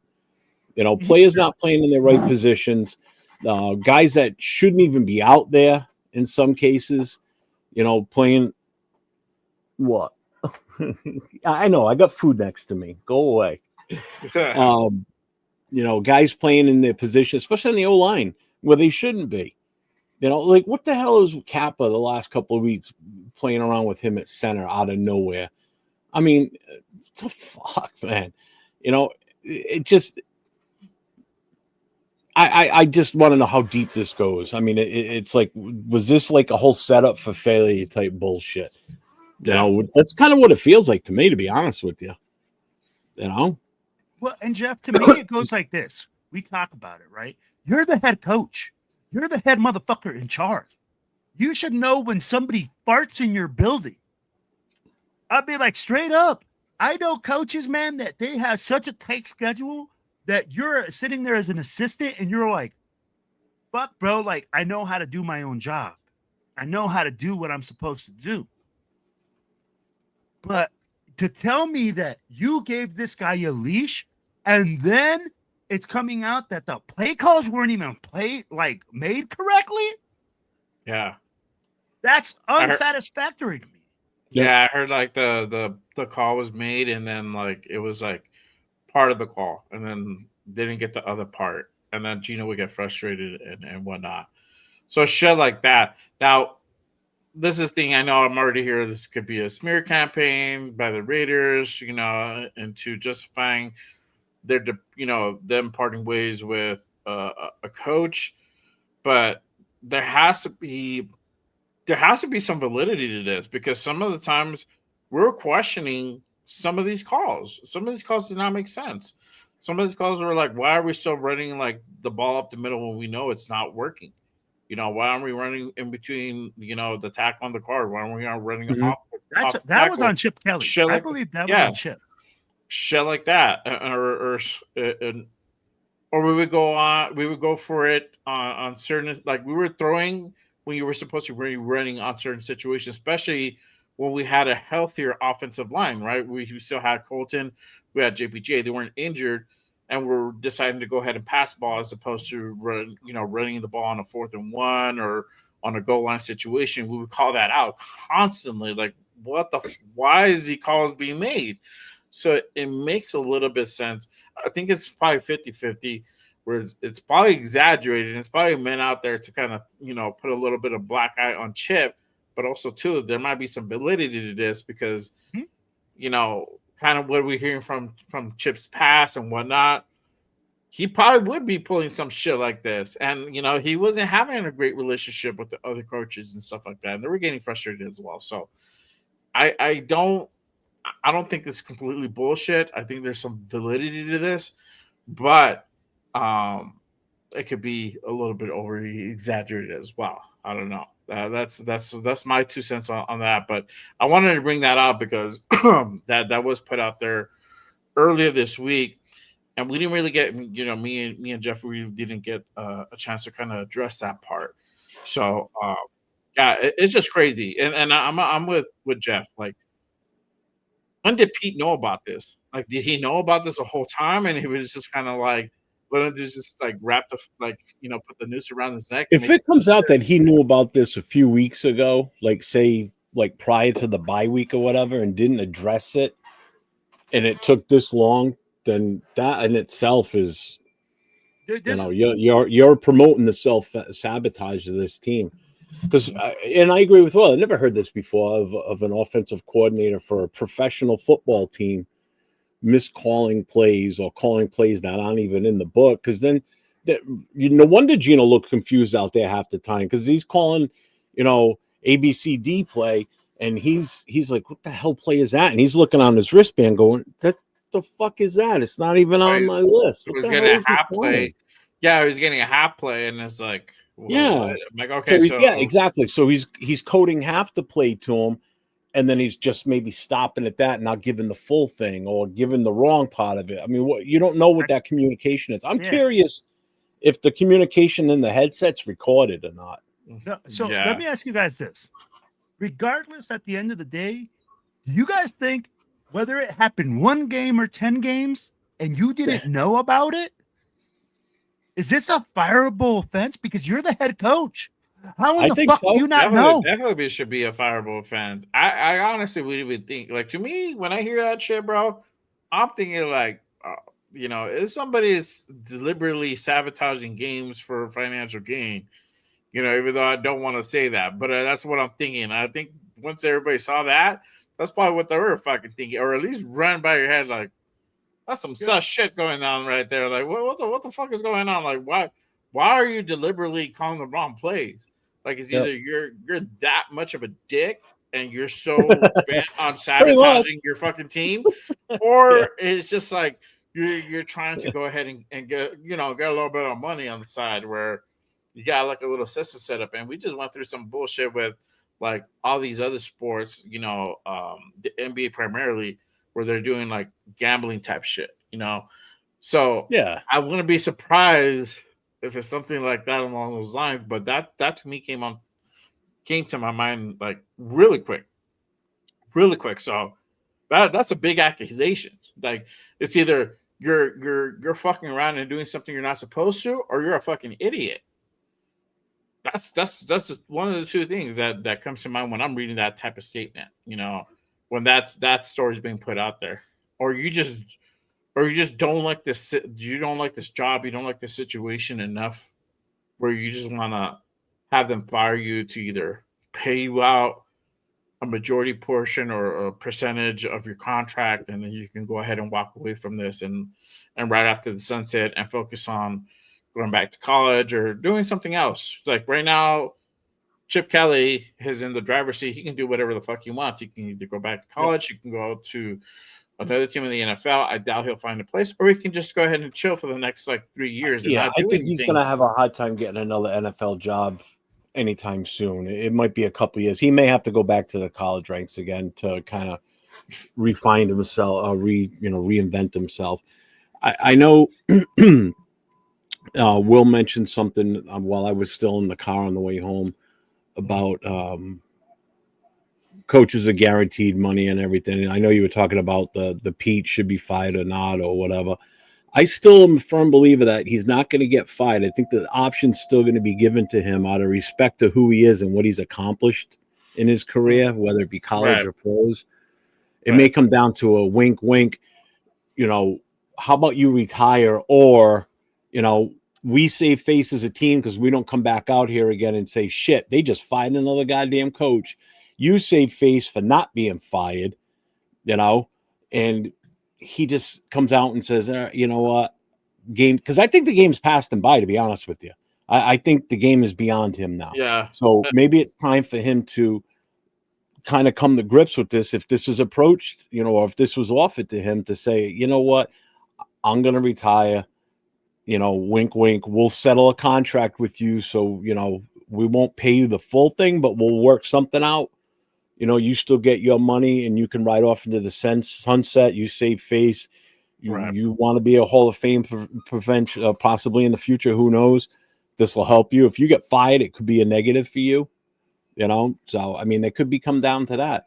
My biggest thing is it saves us face on the team, the organization, where it doesn't come out that we just fired another goddamn coach, the fourth one in 4 years, Yeah. So that's how I kind of look at it in a way. This is the thing. I love you. With that. I love you too. I know. Wow. Okay. There's a lot of love going on around this room. I got cut off. I'm coming now. I'm going to cut you off. I'm going to cut you off. Hold on. I'm going to cut you off. This is the thing with what I put out there earlier. He's saying that he's not going to step down. He's not. And I think when we were talking about this, is that this is not the first time he's going around with this situation. He's dealt with this already in Seattle, and having been put in that same position where it's either like you can put you in this advisory role, well, they're essentially going to shelf him, or you cannot be a part of the team. But you're not, either way, whatever you choose, you're not going to be a head coach in this team moving forward. I don't even want him in the building. I want him gone. No, but I want every single member of this staff I know gone. what you want, but I don't think that's going to translate at the end of the day. I think it might be something ugly. Guys. All right. I love you guys. Sorry. We're going all positive and all woosah. But I'm telling you right now, if Pete Carroll did not know that there was incomplete play calls, and this is absolutely true that's coming out, you need to fire this dude right now because he's that incompetent. Okay, when you're sitting there listening to the play calls and your quarterback is going out there like, bro, I don't know what the fuck is going on. We're taking 10 sacks. And you're sitting there, good job, Pete. Good job, Chip. Good play call. He did it again today in the presser. No. That's where I'm going again. That's why I'm saying we're praising people. Too. We're going there, clapping stuff up like a monkey and going out there and doing all sorts of stuff. But then we're going to say, it's okay for you to be incompetent. It's okay for you not to do your job. But then I'm going to expect players to want to come and play for you. Yep. Hell no. If he did not know that these play calls were going in incomplete and he does not have complete control of this team as the head coach, get the hell out of there, Pete, because you ain't doing your job. No, and you're right. I didn't even look at it from the incompetent part because, I mean, he should have known, that. But again, like you just said, he did it in the presser today. Thought Gino did a good job type of, that same type of bullshit. It's like, well, is this guy even watching the same game that we're all watching? Because I don't see it. He took 5 sacks again today. I heard you say this too at the start. So Yeah. that's 15 sacks in 2 weeks, Three- in 2 yeah, games. So in 3 of 7 those days, he's sacks. been on his ass 15 times. Get the hell out of here. He's 3 of on those pace sacks a to day break for like 60 sure. something on the season. Yeah, for 41. So No, more for than sure. that. I looked it up. It said hold on, 41. That's what Google tells me. 41. No, that's what he's at Was right it- now for the year. No. Well, that's what the team's at. Team overall. The team is at 41 sacks currently. If I'm 41 wrong, sacks, Steph. yeah, You're giving up. we were supposed to be at 68. That was the pace that was put out like Season not 2 over months yet. ago, We still got 2 or some 3 months tough ago. defenses coming. Yeah. So this number could skyrocket, but yeah, that's the thing. It's like it's just, to me it looked like a lot of the same shit, and I don't know. I at this point I don't see a point in firing Pete. Write it off until the end of the season, and then deal with it in the offseason. I'm cool. I with think that. it's gonna be ugly. I think it's gonna be a fucking circus. I think everybody should just prepare themselves, go on a ride. It's gonna be like that fucking crazy. Where we're gonna be going out we're probably gonna be showing Pete the door, and be like, you know what? Sorry, bro, you didn't want to take fucking door number 1. Sorry, but it's door number 2 for you. There's no door number 3. There is no option. There's no way that you stay in power with this team unless if you want to be part of the team, you're going to be an advisory role, or you don't be a part of it at all. I think that's really where they're going to be. Pete's going to be, well, fuck it then. I'm out of here. I'm going to go. All right, cool. Sorry to see you go, Pete, but this is what we got to do. I think I conceded to Severe a few weeks ago because him and I had a little major disagreement on Pete Carroll versus not Pete Carroll being the head coach. And I was for Pete. I figured it's like, I figured I'd give him the benefit of the doubt. I mean, what do we got to lose? He's an older coach. He's going to bed. Good night. Good night, guys. He's an older coach. His experience. I figured it would have been. I thought we'd have a good season with him. Yeah. And I conceded to him. I'm like, you know what? You were right. I was wrong. I mean, this has been nothing but a disaster from almost the word go. With him. So, was it the right choice? At the moment, we all thought it was. Now? Oh, hell no. I'm sorry. This goes back to even the first preseason game with his presser after that. From that point on, I was like, oh, shit, this ain't going to be good. This is what our head coach is saying about one particular room in the facility, the offensive line room. This is what he's saying about these guys, how it's going to take time and all that bullshit. And here we are. And he's still pretty much talking the same thing. Basically, it's like, this isn't going to be a good season. And then I started thinking about it now more recently, because now we're looking to the draft now, because everybody's starting to look at the draft thought process. And that's the only thing positive we got. Looking forward towards the draft. But the whole point now I'm trying to get at is the fact that he's already in his first year's done, pretty much. He's got guaranteed 2 more years. I doubt we keep him the phone. So if we bring in a rookie quarterback, you want that rookie quarterback to evolve with your head coach. That ain't gonna happen now. And that's what I think I missed when we were discussing this, when we were in the hiring phase, and which is where Severe was pushing that. And I wasn't, I guess, fully grasping that aspect of it. And now I 100% agree with them, because it makes sense. The thing, but this is the thing too. I'm not saying that because I was for Pete, but I didn't think it was what I know he was like. What he was saying, it wasn't the ageism thing, but even though he was saying it was, but I know what he was trying to say. But this is the thing: there was nobody else that was interviewing for us. That's the shit that everybody also has to understand. It's like, we lost Ben Johnson. Ben Johnson said no. He wanted to go do his thing. I think we were supposed to get Todd Monken. Todd Monken never came in and did his interview, I believe. Yeah, no shit. We had Robert Saleh. Robert Saleh came in and interviewed. And they interviewed him for DC. They no, they. I don't know if they interviewed from DC. Maybe they interviewed for both head coach and DC. Somebody else they interviewed. Damn it, I can't remember off the top of my head. Um, uh, oh, Spags. They interviewed Spags. They were not on keen on Spags, and I think Brian. I don't know. Maybe they didn't interview Brian Flores. I don't think they. I don't They think they interviewed the did. DC from Denver, the former DC from Denver. They Just a interviewed a fan. bunch of dudes. Yeah, they interviewed a bunch of dudes, and there was only maybe like a couple of dudes that were like, "Oh, okay, maybe we can kind of work with something." Like I think it was just maybe the DC from Denver. I know we're really thinking about Liam Cohen, but that was still kind of like far and away type of thing. But there was really nobody who came in to interview outside from like those people, And right? I'll Which tell is you, like Tanner five people. Yeah, Which and is like Tanner five Jackson people. said it in the chat. There's your main reason right there. Who the hell wants to come here? You got an Exactly. unstable situation. Okay, you got a horrible team. Yeah, you got a great draft pick. You're gonna have an early draft pick, but we've got a history of firing coaches. As soon as we see it's not going to work, we're too fast to get rid of them.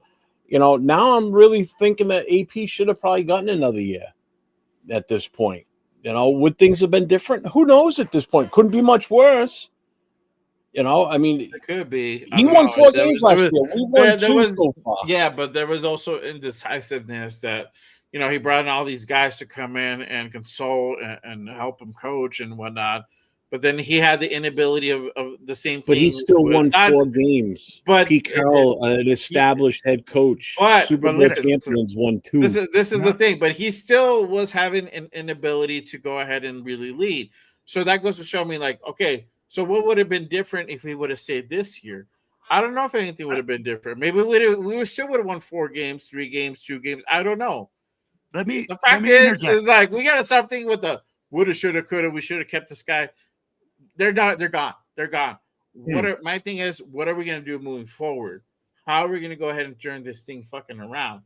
Because for one, I doubt AP would ever come back. Two, like if everybody wants to go with this young blood, I'm also kind of in that realm. Let's go ahead and try to bring somebody new. This problem, this coaching problem, is fucked, and the only way you're gonna fix it is by throwing money at it. So, Mark, get prepared, buddy. You're gonna have to really, grab them deep pockets because you're gonna have to shell out some money. You're gonna have to go back to that. You have to bring somebody like high profile. I don't think you need somebody high profile. That's the Somebody thing. talented, high profile, whatever you want But to call here's the it. thing. Here's the thing, right? I think here's the biggest problem with this.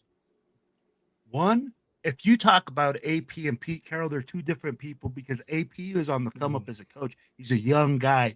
He was learning. You can deal with situational football. Pete Carroll is 74 years old. He's already reached his max. He's already past his prime. Okay. Mhm. So when you look at young coaches like that, what I'm looking at is saying, why not, if you're giving Spy Tech the reins, give Spy Tech the reins and tell him, look, I don't give a fuck if you have to go to the college ranks. Bring me somebody young, somebody that you believe in, somebody that you're going to ride with for the next 4 to 5 years. We're going to ride with that guy. We know that we're going to have struggles. The biggest problem is fucking Pete Carroll coming in. Oh, we're going to win a lot. I win everywhere I go. Shut the fuck up, Pete.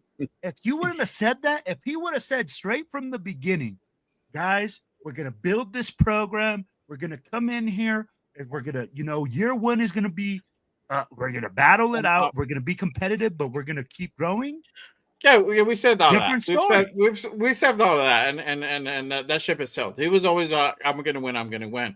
Yeah. My thing is this, and I want to go ahead and put this out there. I know I said high profile, but I mean, this is what I mean. I mean a young head coach, somebody who's going to innovate, and I think that's kind of the route that a lot of people want to take. A lot of people. Now I'm saying the whole Raider Nation, but the majority wants to. Now because we had the inexperience, we had the guy that came out and took over and won us, a few games while he took over for a terrible regime, and he made something out of nothing, right? He gave us hope. We gave him a shot.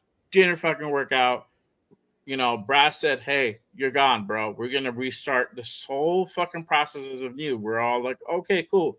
It is what it is." Whether we felt that he should have deserved the end of the year or not, he's gone. We're now at the same point again. How do we fix this? I don't know. How do we fix this? I don't have the answers, and I don't know if anybody has the answers. But I think this is a thing where if you're gonna go ahead and rewrite the ship again, if you're gonna go ahead and retool, rebuild, whatever, you have to do it the right way. You got this motherfucker from the inside and out. Everybody would have to go. Let's, except for Spike, you can make the case for Spy Tech. If you want to get rid of Spy Tech, I'm not gonna cry over spilled milk. But if See, you I can don't keep him, think he needs to go anywhere. yeah. But even if you keep him, let him do the hires. And if you don't Yes. keep him, bring in the GM that's gonna make the hires for like majority, right? Hire the head coach. Yeah. Partner up with their head coach to hire everybody else. That's how everybody else do it. Let's fucking do this the right way. Why are we doing this? And I think it's gonna lead to that, but I think it's gonna be an ugly. I don't know why. I just have a feeling that's gonna be ugly, man. I as much as I don't want it to happen, I feel like it's gonna happen. I'm going to ask you this: if we were to draft a young quarterback next year, do you trust this coaching staff to develop that quarterback? Nope, not Yes? this one. We don't even know who our offensive coordinator is going to be. Yeah. If we were to draft a quarterback with this coaching staff, because that's what we know so far for next year, Yeah. do you trust them to develop a quarterback? No. Then Not with a why- 70-something-year-old coach. No, not at all. Then again, if we don't trust them to develop a quarterback, to develop the future, then why are we keeping them? Because obviously we need a guy that's going to be able to develop. Yeah. That's why I Shula say can be an you shouldn't opportunity. be drafting a quarterback with this staff. We shouldn't even think about it. 100%. And that's where we look at it and we say, hey, I don't do you trust him. even trust any player being Luke drafted Steckel. and developed by this team? Any player. Tell me any player this year that you have seen that was drafted this year that they have developed and groomed into a premier player. None. Not even Ashton Genty. Ashton Genty is who he is because of the talent and skill he has. Nothing that's been coached up to him. Nothing. They try to coach up. Remember when Kelly tried to change up his stance? You need to go ahead and bend your knees. You need to be in a different stance.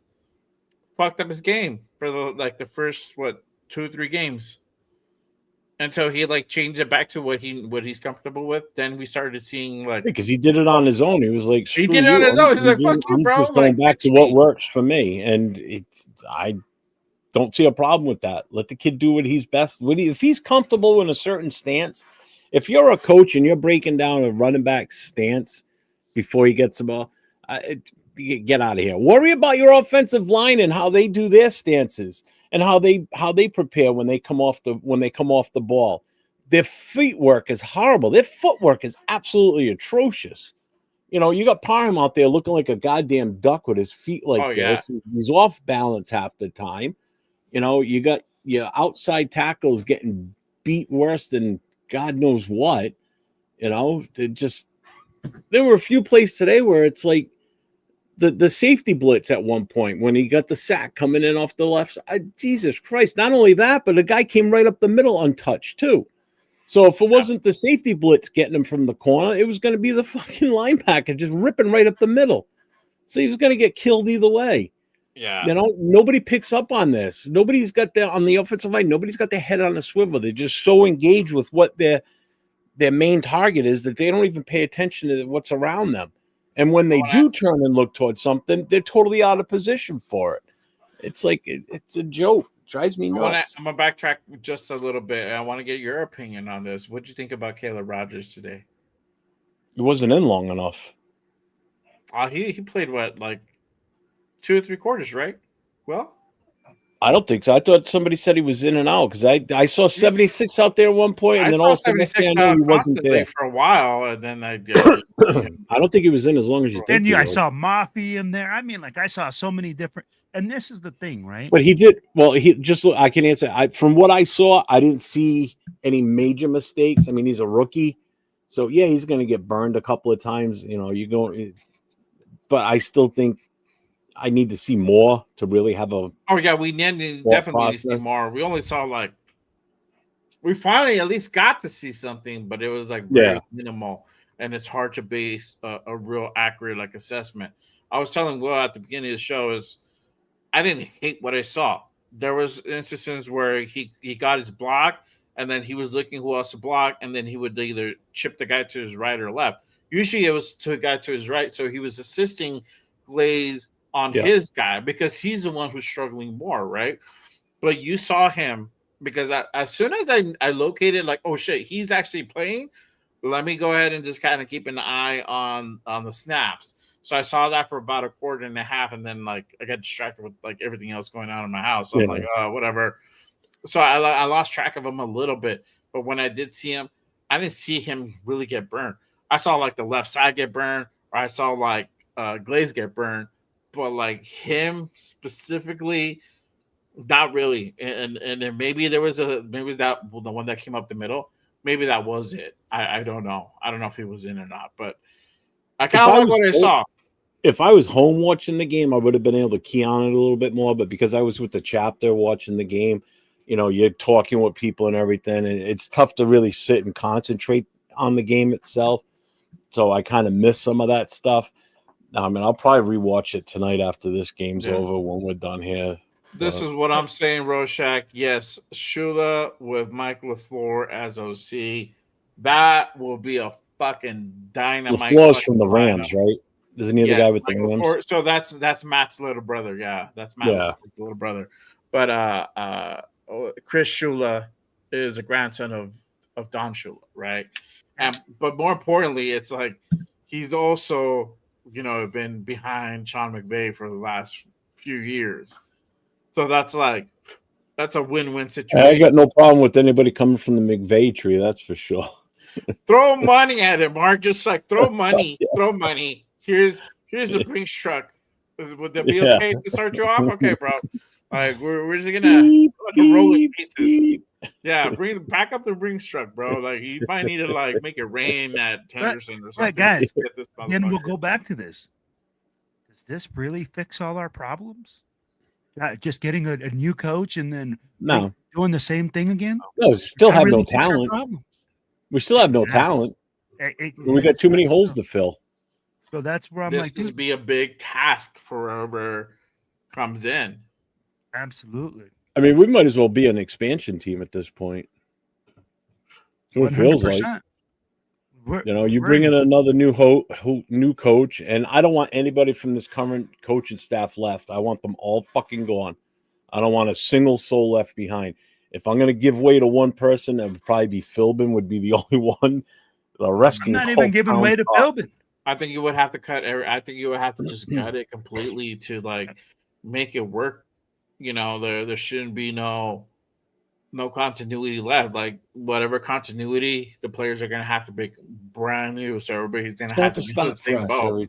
You have to start fresh, and I think probably that's going to be the only way to move forward effectively, right? But again, if you have any hope, if you have any hope of progressing in the future, you've got to start completely fresh. And this is going to be almost a tear down. And if it means we lose certain players, we lose certain players. What are you going to do? We have to start fresh at some point, and we have to be willing as fans to be okay with that and to have patience for something to build. We can't just be this, we're 1-15 this year, 1-16 this year. We got to fire the coach. No, stop that shit. That's the other thing, But obviously, this isn't a long-term answer with Pete Carroll. There's no two ways about it. Yeah, I love that answer. Right. He's not a long-term answer. No. I'm going to tell you guys. He never was. He never was, bro. In that sense, he's only here for 3 years. Caleb Rogers, you said? I'm going to tell you something, Jay. Greg Olson needs an applause. Where's the applause button? Give me the applause button because this motherfucker played the rookies. He played the rookies. Woo! Finally starting to look at what we can do, what we have, what we can build in the future, and guys that we can use that want to play. I mean, like, there were some guys out there, and I know you guys saw it, that quit on plays. They quit. We don't need that. We need guys that are hungry. We need guys that want to be out there to play and want to get there. And he proved, Caleb Rogers proved that he's out there to try to get better, to try to get those reps, and to try to get on that team next year. I think he did enough today to start next week with no question. Oh yeah, 100%. He looked like the dude that wanted to be out there and like wanted to take advantage of his opportunities. Like, fuck you guys. If you guys don't want to fucking play, you guys want to let Gino just get fucked up. Cool, that's on you, bro. I'm gonna do my job. I'm gonna go out there and just like play my fucking heart out. And that gives me that little JPJ influence. Like, he looked a little bit like JPJ in the influence part where he was just looking like, who else am I gonna hit? He was just looking, and that's what you want. Yes, there's still a lot of work on Caleb. A lot of work. Don't get me wrong. You know what this did? JPJ. Yeah, you know what this did for him today, for Caleb Rogers. The fact that he got the I guess you would say the approval of Olsen to get out there and start on the O-line, but that gave him such a confidence boost as a player, a rookie.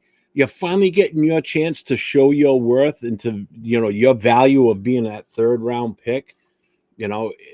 That's a huge boost to this kid's ego, his confidence. If you don't think he's going to be a practice warrior this week to where they notice and say, all right, well, you know what, based on what you did on Sunday and what you've done this week in practice, based on Pete Carroll, because it all depends on what they do in practice. Remember that if they look good in practice, they play. He should be starting next week too.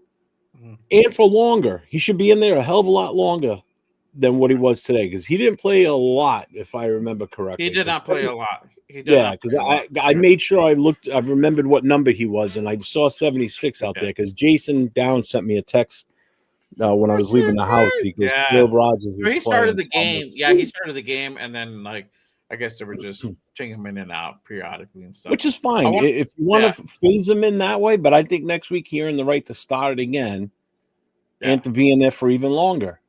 Let's see what this kid can. I would like to see also the same thing from Charles Grant. Just put him in periodically. You don't have to start him. That one you could probably reel back a little bit more, but at least start giving him opportunities. I want to address this comment real quick from Raider Nation. It says, you guys want us to start fresh, mainly for your mental health. We already started building. Year one is finding out what you have, what you do and don't have. Pete was already was here to steady the ship. Takes time. And this is a thing, brother. I don't agree with your statement for the reason being is that he has said openly he does not want to do that. He wants to win. And there's a certain point where there's certain actions that you would have to take to go ahead and make that happen. He has not shown that interest. He's not shown an interest to see what he has in certain draft picks. Now, I'm not saying go play all the 6th-round picks. I'm saying you drafted guys in the 1st, 2nd, and 3rd round. These guys are not being utilized. Why aren't these guys being utilized? Usually, those guys in those first 3 rounds are either starting or rotational pieces, but they're getting burned. Mm-hmm. Jack Bash didn't really get burned until I think week 6 or something like that. Yep. Thornton was getting a lot of the burn for whatever reason because they felt like he was going to be the guy. After week 2, we knew that this guy has problems catching, but we knew that coming in, and we're like, all right, maybe he's doing great in practice, but it's not translating on the field, and that's a problem. And Pete is too stuck in his ways to go ahead and correct that. That's really what it is, bro. It's like he's not doing the things to correct himself, to do X, Y, and Z to improve this team. It really feels a lot of it feels ego driven. A lot of it feels like he just wants to go ahead and save face and try to go ahead and say, look at me, I'm right, my shit worked. It took fucking 10 years to work, but it worked finally. we can't operate that way. We can't operate a whole, a 2-15 season looking that way. We at this point we knew that we weren't going to make the playoffs, but we were hoping to look at least a little bit better. 7-10, 8-9, 6-12, whatever that looked like, or 6-11, whatever that looked like. But this is just progressively worse, bro. And that's why everybody's just like, you got to get the dude out because it feels like he's over the hump, bro. He's past his prime. I think the game has kind of left him behind. When you're running a defense that's outdated, that's kind of a key indicator right there because the league is playing a different type of defense. And if you can't get that basic stuff like on point, there's something wrong. So we don't know whether this shit with Chip is a smear campaign. We don't know if it's true. We think there's some truth to it on both sides. We think Chip wanted to run it one way, and then he wanted to run it another, and both sides it just didn't work out. It's just totally wrong to begin with. Yep. That's where we're at now. So let me ask you guys this: how bad do you guys want the Giants to win tomorrow night? I think at this point I really want them to win, and because if they win, we move up to number 3. Yes, and I was about to go ahead and put that up real quick. I'm gonna go ahead and give everybody. No. Yeah, there's no order. There's no order because the Jets winning today helped. Yes. Let me go ahead and put that up real quick. So let's go ahead and kind of update on Tankathon here, and I'm gonna go ahead and put this up real quick for everybody. Go ahead and see. So, guys, everyone, we are currently number 4 in the draft order. Tennessee's on top with the number 1 overall pick with a record of 1-11. We're tied with New Orleans. It's not on the screen. Giants. Oh, it's not on the screen? Oh, shit. My bad. I forgot that I have to click another button, and let me take this off. All right. So we're currently number 4 in the standings. Number 1 is Tennessee with 1-11. We're tied with New Orleans, the Giants, at 2-10, but because of strength of schedule, we are number 4. New Orleans at number 2, Giants at number 3, and then we are number 4. So if the Giants win tomorrow, we jump to number 3. I want the Giants to win anyway because I hate the fucking Patriots, but I don't there you go. I do too. So that'll be a win-win. And technically, I heard that the Giants kind of rip more on the Jersey side. So there you go. I love Jersey. Shout out to Jersey. Shout out to my peeps out in Jersey. I'm going to tell you not Jazzy. To me, whether we move up to 2 or 3 doesn't fucking matter. It doesn't matter because at the end of the day, do we have the guys on the staff in order to develop the players that we can get at 3, at 4, at 2? Are we going to get the right guys? Are we going to use them? Those are the things that I'm looking at because, hey, from this year's draft, you cannot tell me that we have done a service to any single draft pick that we draft. I get what you're saying, but my thought process on this is the higher the draft pick we get, the more we can get in return if we trade down, is what I'm looking at. I'm not looking to grab a player at number 2 or number 3 because I don't think we're going to finish it with the number 1 pick. I think Tennessee's just that bad. They're not going to win a game either, like us. I think it just makes it more valuable what we can get in return for trading away that. Say it's the number 3 pick overall versus if we had the number 7 or 8, we might not get as much as a return. But a team that really wants somebody that's in that top 3 will be willing to probably give up the fucking house for it. And if that means we can gain an extra first round the next year, swap their first rounders this year, get a second, possibly a second round next, who knows what you can get? The options are endless, really. If a team wants somebody that bad in that first 5 picks, they're going to do what they can to move up. If that's the person they think is going to push their team over the edge to help them win a bowl, then that's what they're going to do. They're going to be willing to give it up. Teams do crazy shit. Coaches do crazy shit, and so do some GMs. And if we get phone calls looking for it, they better not just chuck it off and say, "Oh no, we're taking so and so." You better look at the big picture. We need a lot of bodies. We got 20-something free agents again. We got a lot of decisions to make at the end of this season. Some we do want to see come back, some we don't want to see come back. So we've got some serious holes to fill. And if we want to rebuild the team, we need as many fucking picks as we can possibly get. Early picks too, not like 7, 6 rounders, shit like that. We need more first, second, third. Guys that can have an impact on this team. And that's the thing. It all depends also on whether Pete's here or not. All that shit is dependent on whether he's here or not. Because obviously he's gonna have a say in how this draft is gonna go. And I don't feel like a quarterback's gonna be in that deck of cards. So who was saying this earlier? Leaky's like, if Pete's still here next season alongside Gino, prepared. Just saying, and it's true 100%. I don't feel like we're gonna be able to draft good like the way we should. John Spytek is going to be able to go ahead and put a pretty decent draft, but I don't think we're going to be getting the stuff that we need, and that's a detriment to this team. And that's how we stay in this kind of like fucking cesspool of hell. We're not going to be able to go ahead and continually try to get better. Honestly, at this point, I'm trying to get at least grasp mediocrity again. So from there, we can just fucking jump to the next one to be average, or to be above average, right? To be a contender. But there's steps to this thing, and like you said it, I've said it as well. We need to build this offensive line, right? We're finally starting to see what we potentially may have. So that's gonna take until the end of the year to us to fully say like, hey, Caleb Rogers is a good dude, like. This is a dude that we might have something here. Definitely need to fucking keep him. Now we need to go ahead and get some more linemen. We either replace Glaze, or get the next replacement for Glaze. Get another, get a backup for Colton, or whatever, and so on and so forth. And not really put that quarterback in the limelight in forefront, because if you don't get a quarterback within the first 3 rounds, I think it's just.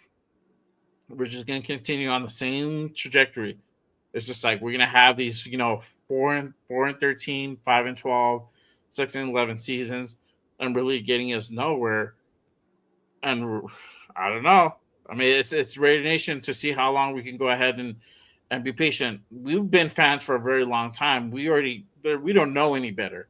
But some of these younger fans, that's the thing, right? I just don't know where we go with Pete. The question always is going to fall until Pete, and we're not going to know that answer until like mid-January, whether he stays or goes. All I know is I plan on being there in person when we pick our picks. So I'll be in Pittsburgh. There you go. I'm fucking going. Let's go. That's all I care about. But I'll be like, so I'll say it like this, right? And I saw some in the chat going by, and people talking about the continuity and why you guys are talking about firing Pete already, and you want to start out fresh and build with the new coach and do all this other crap. Guess what? If we keep Pete, what are we looking at? I'm like, you're telling us to keep Pete so we can keep continuity, so we can keep the continuity of mediocrity. So we can keep the continuity of not developing. So we can keep the continuity of being a 2-15 team that's not getting any better, that gives up 15 fucking sacks in 2 games. And that's absolutely right. We don't need a quarterback. We need 15 fucking linemen if we need. We need fucking 30 of them. We need so many things that this guy has not starters, addressed. bro. Exactly. So there's so many things that he hasn't addressed. And for him to come out and say, hey, we're going to win a lot in our first year. That is the problem. He's not saying I want to develop for the future. He's not saying I want to make this team better in the future. Everything for him right now is the talking about winning right now. Mhm. And if you're not winning right now at 74 years old, Pete, I don't know how many years you got left to win the next year. Because I don't know if he'll make it to next year. And that's just a fact. So Mhm. I feel like, guys, I love that we're talking about the draft, that we're looking into this. But at the end of the day, unless we get guys that can develop these players that are coming in to fulfill these roles, to get all this stuff done, then we ain't got shit. Because we don't have anybody that's going to develop players, and we're not going to bring in players that are going to be worth the shit unless we're overpaying every single one of them. And that's why the Raiders are stuck in mediocrity. Because we think that bringing in players from other systems is what's going to solve it. No, what's going to solve it is that we draft players, we develop our own players, and we have depth at every single position with guys that we put with our brand that play the way that you want to build them, not the Yeah. way that they're coming from somewhere else. And that's the thing that we miss. We don't have an identity. The Raiders don't know who they are. We don't play good defense. We don't run the ball. We can't pass. We don't have a special teams. Tell me what this team has to hang their hat on, and what Pete Carroll has identified as an identity for this team. I got nothing. I got nothing. You can't give him credit for Brock Bowers because he was here a year before him. You know, what has he done since he's been here that's been like, oh shit, that was a good move. All right, maybe Jamal, maybe Devin White, but I got nothing else out of that. Can't give him credit for Max. Can't give him. You can give him credit for Genty, but how good is Genty really? We don't even know how good this kid is. Yeah. You know this poor kid, and I feel bad for him because any other team, he'd probably be the top guy for the rookie of the year. This kid's got no shot on this team being the rookie of the year. It's not going to happen now. Absolutely not. You know, if we had a decent offensive line, this kid, not even just an average offensive line. I'm not even talking about a top-notch offense, just an average one. Yeah. Which average would have been about what we had last year on the second half of the season and maybe a little bit better. Genty would have like 1,400 yards rushing by the end of the season with no problem. It would be no big deal because we can make those holes in the A gaps and he can run inside the tackles if we were blocking right. Can't do that with this ragtag bunch. So what are we doing? We're forced to run him to the outside or these little dump-off passes to him. That's where we're getting the best out of him. Mm-hmm. We're not getting the best out of him where we really should be getting it is those runs up the middle. You know? What the fuck? This poor kid, I feel, but no wonder he looked like shit last week when he scored that touchdown, went and sat on the bench. He looked pissed off. He looked pissed off again today, too. Yeah. You know? It's like, I feel bad for this kid. I'm sure when he got drafted, he was like, oh, this is going to be great. You know, his first meet up when he goes to the headquarters, he meets Gorilla, he meets the Violator. You know, Tom Brady's there. It's got all this mystique with the Raiders organization and the history New and everything. organization, yeah. New And, coaches, you know, and then this is what he's with now. You know, he's like, this is all a facade. This is all smoke and mirrors right now. You know, they put on a great show at the start of this, made me feel good, and now here I am, score a touchdown, and go sit on the bench, and I'm pissed off. You know, because this team has no identity, has no functionality to it. You know, it's just that's why, Jeff, when I go like this and I said, hey, what do we hang our hat on? And when fucking Pete Carroll comes out and says, we're going to run the football and play good defense, have we done any of that? No. So tell me why. Tell me why people look at Pete Carroll, you know, saying, oh, he should give him another year. This is where I'm saying, hey, I get that we should give a guy another year, but you should see something. You should hang your hat on something and say, hey, you know what? I see there's a possibility of something happening in the future. Tell me one thing that we can say that he's developing for the future. Look who's the number one seed right now in the playoffs for the AFC. Look and see who it is. Broncos. No, it's not. Even if they win tonight, it's not them. Or it's New England. Yeah. And what do they have? They have 3 rookies that are producing extremely well. You've got 2 rookie offensive linemen playing on the left side by side, a rookie left guard and a rookie left tackle. You got a running back that, he didn't get in there at the very beginning of the season, but since he's been there, he's already surpassed what Gentry's done in 12 games. You know, so this kid's playing phenomenal. Why is it they can easily evolve and adapt to their, with their 3 rookies? We can't even get out of our own way with our rookies. We can't even get our rookies on the field on a consistent basis. Yeah. We can't get the offensive lineman out there till today. You got a second round wide receiver that's barely on the field, but when he's there, he produces, but we never get him back out there again. So figure that one out. Then you get a guy we got in the 4th round that everybody thought was the next Megatron, who's turned into be a complete bust, in my opinion. I don't think he ain't worth the shit. We ran through numbers last night on our show with Thornton and Betch and everything, and the percentage per targets and catches. Thornton's horrible. You know who the number 1 is on our roster for the percentage of targets and how many catches? It's Brock, right? No. Ashton Genty. Yeah. It's not even a goddamn receiver or tight end. It's our running back. He's at 80%. Brock is right behind him in the 70s, but Genty's at 80%. That just tells you how good this kid can be if we use him in a different way. So your other rookies that you brought in that were going to be so great. So Betch has a better percentage than Thornton, and he's got a hell of a lot less targets and catches than Thornton. A lot less. Even today, today was the first day where actually that number flipped. So he has 3 targets, 2 catches. I think Thornton had 2 catches, 2 targets, 1 catch because he only had one for like 11 yards. So today finally flipped, and that's the thing. And even the announcers, I remember them highlighting like, "Oh, Jack Bech, he's finally getting some targets or big catch."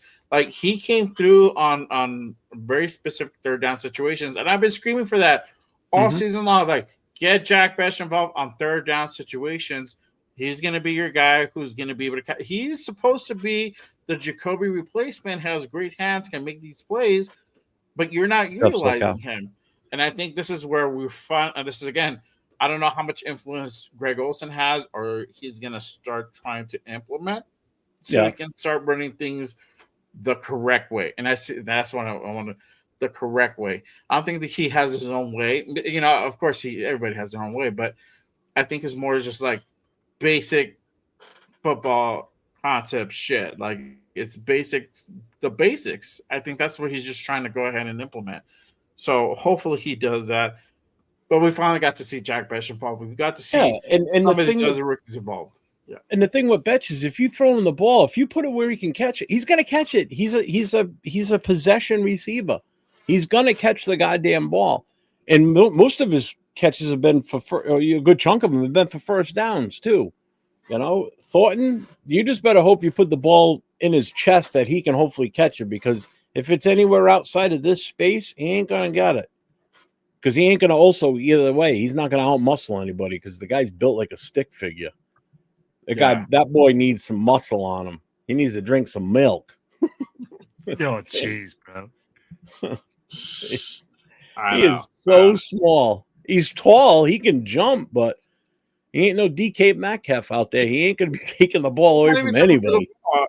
And that's the thing. He's not jumping for the ball. And at first, I was like, okay, but this guy might have some potential, but he's not doing the things that's making him shine or making him like make that statement even valid.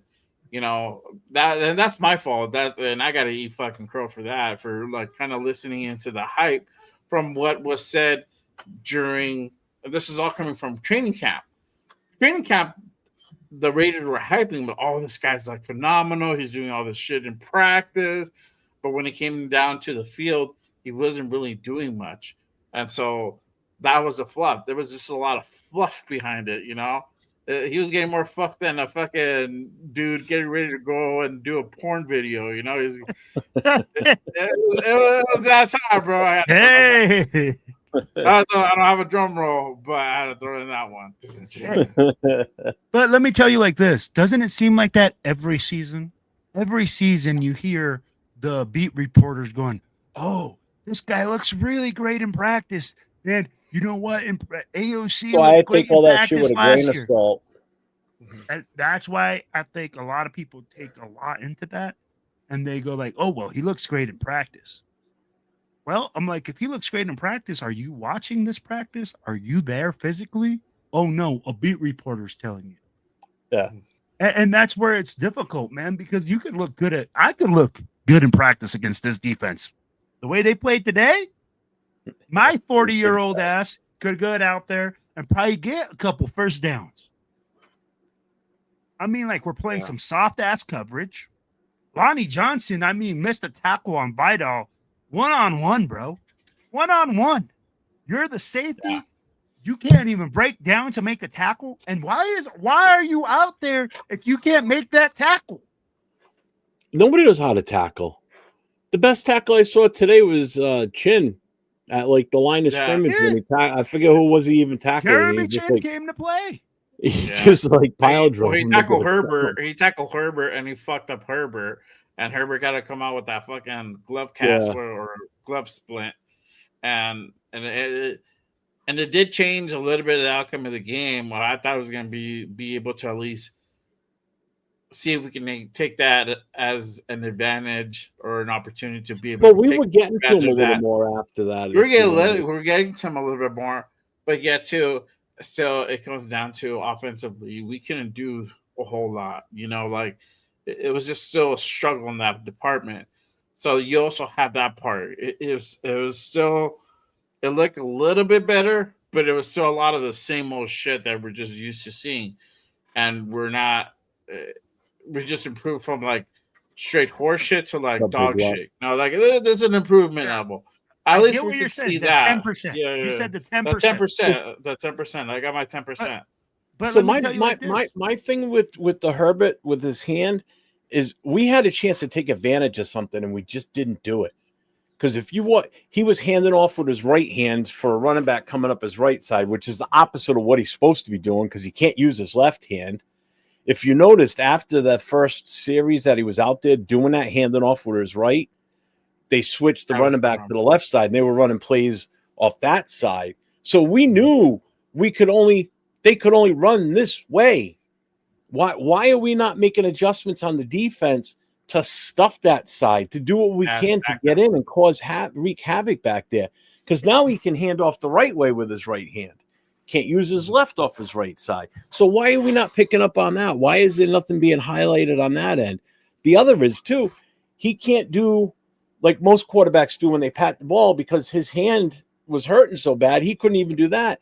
So how much does that affect the quarterback? I guarantee that affects timing because sometimes they use that as like a mechanism to count time, So why weren't we taking advantage of that? I will say the defense did get in there a little bit more after Herbert came back after the hand issue, but it still wasn't enough. We still couldn't stop them. And then I just don't get why we don't make proper adjustments. You see a weakness, go for it. What the fuck? Why is it we as fans see this and they for some reason don't see this? I don't get it. So, Jeff, I know what you're saying there, and I'm going to tell you something. Us playing some soft-ass fucking cover 3 defense, that soft-ass baby poop that you fucking get so many fucking yards straight up off the line, us not bringing pressure, us going after them, right? But making Justin Herbert look like fucking Dan Marino.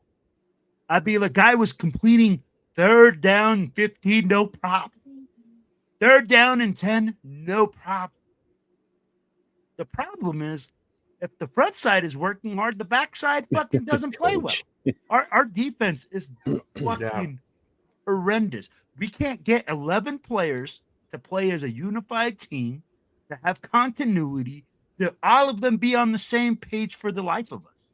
If you look at it defensively, man, we're holding them to 3rd down. And on a fucking screen, we'll give up 3rd and 15. On a little dunk play, we'll give up 10 yards. And you can't tell me What's up, coach?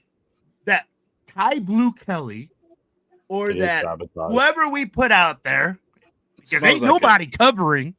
I don't see anyone. All I see is completions. I get it. Ty Blue Kelly had one interception. Woo! That's what I said during when got we were watching it. work. I said, "Hey, he got an interception, but you still suck." That's the You still exact say words, I man. know, me too. I was like, you still have a lot more work to like. Yeah. You know, I'm like, congrats, you got an interception. you're Yes, right. but you still pieces. You still suck out there. So why do we continuously put these guys out, not put in other guys that we can develop? But we want to say put the same guys in, but get a different result. Don't work that way. Yeah. No. Yeah. That's been the problem all year long. Is like you're trying to do the same thing and expect different results. That's also a different definition of insanity, you know. And I'm trying to do different things. Really, some of these things are basic. You're just trying to be. You're trying to do a lot. You're being too much. And that's the problem with Pete Carroll. He's just so stuck in his ways. He doesn't know anything different. So I don't know if that part's gonna change from him. I don't expect it to change from him. And this is another reason why a lot of people are saying he needs to just go.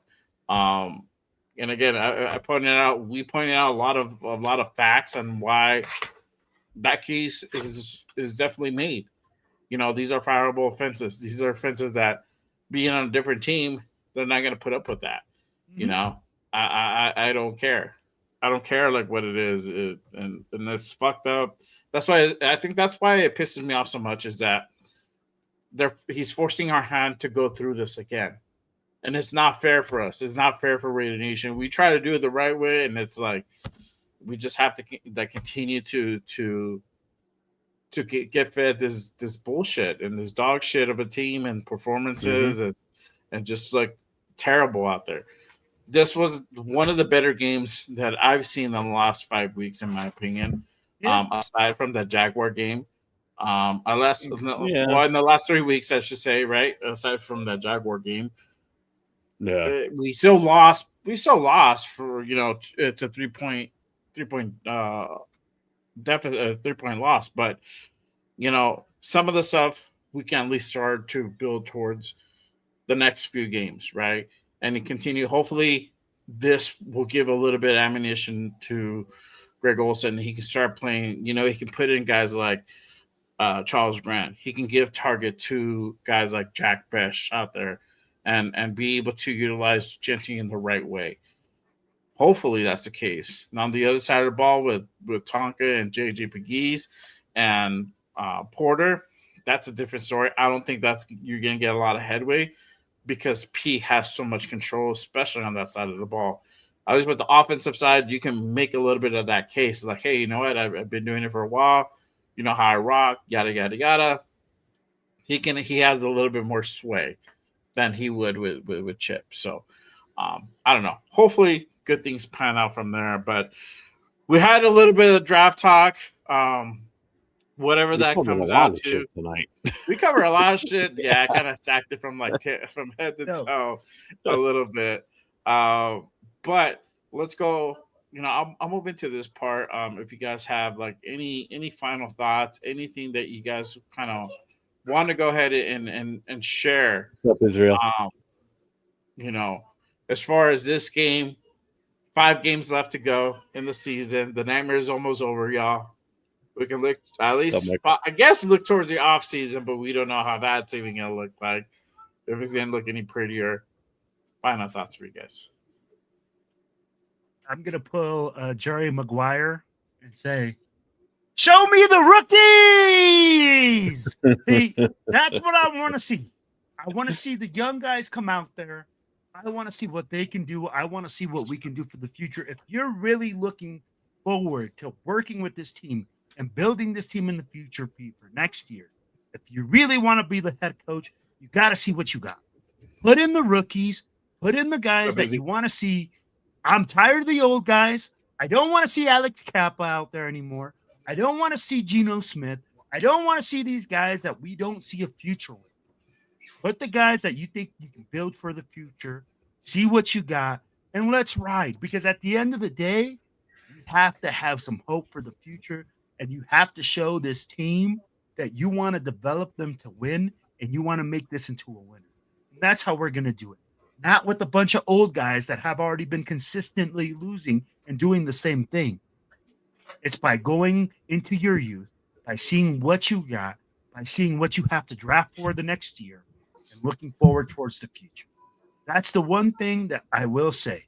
I'd be like, if Pete wants to really be the head coach next year, focus on the young guys, focus on your future, because that's where the money's at. That's where your winning is going to come from, not from the guys that have been there with the losing mentality, with the losing culture. What about you, Jeff? Carlson didn't miss any kicks today. That's That's positive. I said this last night. I heard Will talk a little bit about it too. He brought up the commitment to excellence. We need to get back to that because right now it's a dead phrase. Because you don't hear anybody saying commitment to excellence. Why? Because it's a lie right now. We're not committed to anything. We're not even committed to mediocrity. We're committed to complete crap. You know, we're committed to not putting players out there that should be out there. We're not committed to the fan base who this team owes so much to, that we're still here no matter how bad they get. I want us to get back to where we're using the commitment to excellence, where the team is oozing that commitment to excellence and the bleeding the silver and black. You know, that the fans are the only ones that are proving any type of commitment to anything. We're committing to ourselves, to our other fan groups, our booster clubs, our TBH chapters. We're committing to that. We're committing to to the fan base. We're doing what we can to keep us sane, I would say. Like Philly, I'm going to the Philly game. I don't even have tickets to it yet. If I get tickets, great. If I don't, I'm pretty much going there so I can meet up with people I haven't met yet, because I know there's a whole Oakland crew coming out here for this. I'm meeting up and I'm spending time with people I've already met when they came out here for the Patriots game. That's what it's all about. You know, because I know I'm not going to see a great game from us out there against Philadelphia. Granted, Philly doesn't look that great right now, but still, I mean, it's going to be cold, it's going to be nasty, and it's an East Coast trip for the Raiders. So we don't do very well on the East Coast travels. So I want to get us back to that commitment to excellence. So that saying means something again, because right now it doesn't mean a goddamn thing. And when was the last time you heard anybody say it? Have you even heard anybody really say it beyond maybe from the front office, the building? No, I haven't heard anybody say it. An apology or something. Yep. It's a dead saying right now. It means absolutely ugats. It means nothing. It's a 100%. Dead fucking phrase. Yep. Let's get 100%. Back to. I want the team to get back to where we can use that again, where it makes 100%. 100%. Yes, I just want us to. What's up right away? I just want us to head back to a way that we can go ahead and start being relevant and be taken seriously, bro. Nobody takes us seriously at this point. Now you be competitive, but take us seriously. We don't even take ourselves serious. How can we take ourselves exactly? 100%. That's my take. So, I just want us to get to that back to that form, whatever that looks like. I don't know whether without Pete. I'm pretty sure it's gonna be without Pete, and it's gonna be ugly. But hey, it is what it is. It's gonna be a lot of work. It's gonna be a lot of. It is gonna be. It's always gonna be. It's always been a lot of work. But the thing is, there's little pieces. If there's a silver lining, the silver lining is this. There's little pieces already here. There's somebody has to be competent enough who has to have the drive and has a passion to want to fix this and make this, because this is a project in itself, and you have to have that person come in and really put their fingers in the thing and really build this out. Somebody said earlier, you got to the whole rebuilding, retool, whatever. Building is a key word. That's the root word. You have to build this out. And so, you have to feel like you're building. That's yes. the thing, Jay. You said such a key thing. It's not going to be easy. It's going to take a long time, but Raider Nation has been patient in mediocrity. If they start seeing that we start stacking at least 1 or 2 wins a year, Raider Nation will be patient because you're seeing wins, because you're seeing progress. But when you don't see any progress and all you do is see regression, or even if you don't see the wins right away, and sometimes those wins don't come right away. Sometimes they do take a year to develop. You can do the visual test from the gameplay.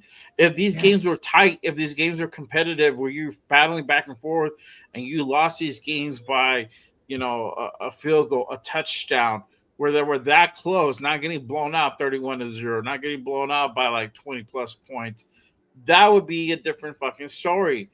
And that's why we're saying we are worse. We look worse than we were last year. That has to change. That's why the argument for Pete not being here next year is so strong because of that. There has been no improvement forward. To give this man another year time to try to figure it out and try to improve things, where he had this year at least to like lay the base foundation to either get us to the same point we're at last year or slightly better. And if he hasn't done that, that goes to show he's not the one for this job. That's just what it is. The writing's on the wall. You guys can either accept or you don't. That's just how it boils down to. And I think this regime knows it. And I think this regime is going to get ready to go ahead and put it in a way and make some tough decisions this offseason that we're going to have to go through this whole mess again. Mm-hmm. And it sucks. It sucks. It's going to suck. But, hey, got to do it. I just hope if they just do it, just get it all done and over with. Don't hesitate. Got everything. Start from new. Well, we're with you, but be real with us. Don't feed us the horse shit. Don't feed us a line of bullshit and expect us to like buy into it now, because now you've already used that card up. You can't. That card is done with. So everything is going to be scrutinized. Everything is going to be taken with a grain of salt from the majority of the fan base. That's just common nature. So I just hope they do it the right way. So yes, sir. We'll see what happens. Agreed. Got the Broncos the following week on December 7th. We're hosting them in Vegas. We'll see how that goes. Me, Jeff, Leo, and Nate, we're going to go ahead and break all that down. The preview show on Wednesday coming up. So make sure you guys go ahead and pull up for that one. That's going to be, again, same bad channels, different bad times. It's going to be, let's say, 7 p.m. Pacific. Might be a little bit sooner on the Let's say. I don't know. We haven't come in agreement. We say 6, then we say 7. I don't know. I'm going to just say 7. We've been running with 7 the last few weeks, so we're going to say 7. If it's earlier, cool. We'll let everybody know. Make sure you guys go ahead and pull up. Tap into each my channel, Jeff's channel, and then obviously my guy, Will's channel, Silverback Radio Podcast. We're going to go ahead and talk about what you guys have lined up for the week, upcoming shows. Let me go ahead and find the banner for it. But what do you guys have coming up as far as in shows? You want me to go first? Yeah, go ahead and go first. All right. Y'all already know what it is, baby. On Tuesday night, we got the most notorious podcast. It's going to be myself, Raider Jeff. We got Cheeto Linus. We got our boy James. We got the whole Black Hole United. We're going to be talking the game. We're going to be doing all sorts of stuff, man. Then we got the Puro Raiders and Silver and Black remix on Fridays at lunch. We usually get together, man. We chop it up with Leo. We have a good time talking football. We'll have the Silver and Black Radio Podcast on Thursday night. And hopefully Jeff lets me in on his show on Friday night for the night drop. I would tell him to block you. Block that, man. Block that, man. Fool that, man. And then we'll be on the post game, probably chopping it up again next Sunday night after the Broncos game. So y'all stay tuned, man. It's going to be a good week, man. How? It's going to be another madness, I bet, bro. I have a feeling it's going to be like another one of these. It's like, fuck me. Can't get away from this shit. Def. For me, I will be on tomorrow morning with Chris Ferreira's doing our Monday morning quarterback, 12:45 p.m. Eastern time, and that is 9:45 Pacific time. Obviously, you already know about Tuesday night. Will already said that, and Jay's already said about Wednesday night with the Raider Connection. But on Thursday night, it's myself and LV Raider 10 doing our Raiders Coast to Coast show, and Friday night is the Friday night mic drop live pull up show that myself and Chris Ferreira has been doing for a long time now. So make sure you guys check that out. If you want to put your voice, let your voice be heard instead of being in the chat, that's the time to do it. You can come on, get on the show, get on the microphone, bring it up to your camera, and speak to the nation. So Friday night's always a fun 100%. night. Friday night. And I send Will invites. It's just that sometimes he doesn't feel like showing up. So don't let him bullshit you that I don't send him Oh, invites. man. Be upfront about it. Don't be like, oh, Jeff doesn't let me in. Yeah. No. Hey, bro. 3/4 of the time, bro. But sometimes I'll be like, yo, I'm gonna come up for like, a quick 30, dog. There's certain we people just that I pop send in. the link to ahead of time, and that I send it to the Raider Connection. I send it to the Silver and Black Pod. I mean, to the Most Notorious, and I send it to Sacktown Mike because Mike's always welcome on Friday nights. Yeah. He's been my day one Shout guy, out to so Mike. Yeah, I always shout get out to Mike in there. Yeah, Until Everybody he else, says, like, pop wait in. a few minutes. Bro, I keep Yeah. getting these fake ones. He sends me all the fake. Fucking expired links. Oh my bad, this was from like 3 weeks ago. No, hey, he's sending me the incomplete plays. So it's the incomplete link, so Just I missing don't the get the last full 2 play. digits, bro, of the link. So that's why I was like, what? Why is this broken, bro? It's broken. What It was doesn't your work. last- It says What does incomplete Rorschach pass say as soon last? as I click into it. Oh man, that's just funny, They're saying bro. this we were told that the beanstalk beans were Yeah, what we see, needed. look, don't be sending checks you can't catch, bro. Yeah, shout out to sorry, most of the block. You can get blocked. Well, oh man, that's funny. As for me, y'all already know. Monday, every day on Monday, 5 p.m. Pacific, Raiders Unfiltered. Make sure you guys go ahead and pull up and tap in for that one. And then we got Good Morning Raiders Saturday mornings, 10 p.m. Pacific. Not sure we're gonna go ahead and do a show on this one. I'll let you guys know towards the later of the week, probably Wednesday. We'll see what happens. But again, either way, catch the Raider Connection this damn Wednesday, 7 p.m. I know it's just 6 or 7. I don't know. Just tap in, damn it. Just turn your notifications on. You'll see it. Turn our notifications on. You'll know. Well, come Hey. on. Monday morning and Saturday morning, Café con Raiders with these motherfuckers. So make sure There that you you go, guys bro. lock in, man. I Copying know. Raiders, and we're gonna be shooting the stuff. These boys come in hot. It's the best way to eat your cereal, eat your breakfast, and get your Raider on, baby. Exactly. So make sure you guys go ahead and pull up and tap in, and then obviously make sure you guys go ahead and hit the like button on all the channels here, Silver and Black Raider Podcast. My guy 41_Raider_Jeff, and then my channel Just Raiders Baby with 2 A's with the Raiders. Raiders! There we know what Hold on, dog. What's up, G fam? Let me do it right. Let's see who would do it right, dog. Raiders! Can't do a show with one of those without one of those, bro. You know what I mean? I don't Yes, I'm still gonna hit that button for sure. There you go. M2C got it right. Yes, sir. There you go.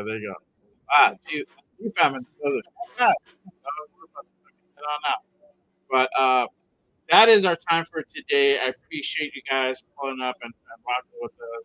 Post game reaction show. We're just venting a little bit. Again, you guys take it whatever you may for this game. Whether you feel it's improvement, you feel it's the same shit that we've seen week in, week out, you look terrible, whatever. There is no right or wrong answer. There is no right or wrong answer because we are the face of the nation. It's our opinion at the end of the day. We're here to go ahead and vent and talk shit and be happy, be sad, be fucking pissed, whatever. This is Edition show. You already know what time it is. Appreciate you guys. Appreciate my guy G Fam. Before we head on out with the $2 holler, he said, "Smash Gosh, Jeff." man. Oh, sorry. Had a glow. What are you giving him the $2 chat for? You should be giving it to me because you beat me. I know my team was bad today. This is the worst I've had all season. So hey, I'm 9-3, so whatever. And he's 5-7. So you know you got to let the peasants win every now and then. So power, Hey, man. Hey, sounds like somebody's going to be locked into that coffee and Raiders talking some shit tomorrow morning. That was some.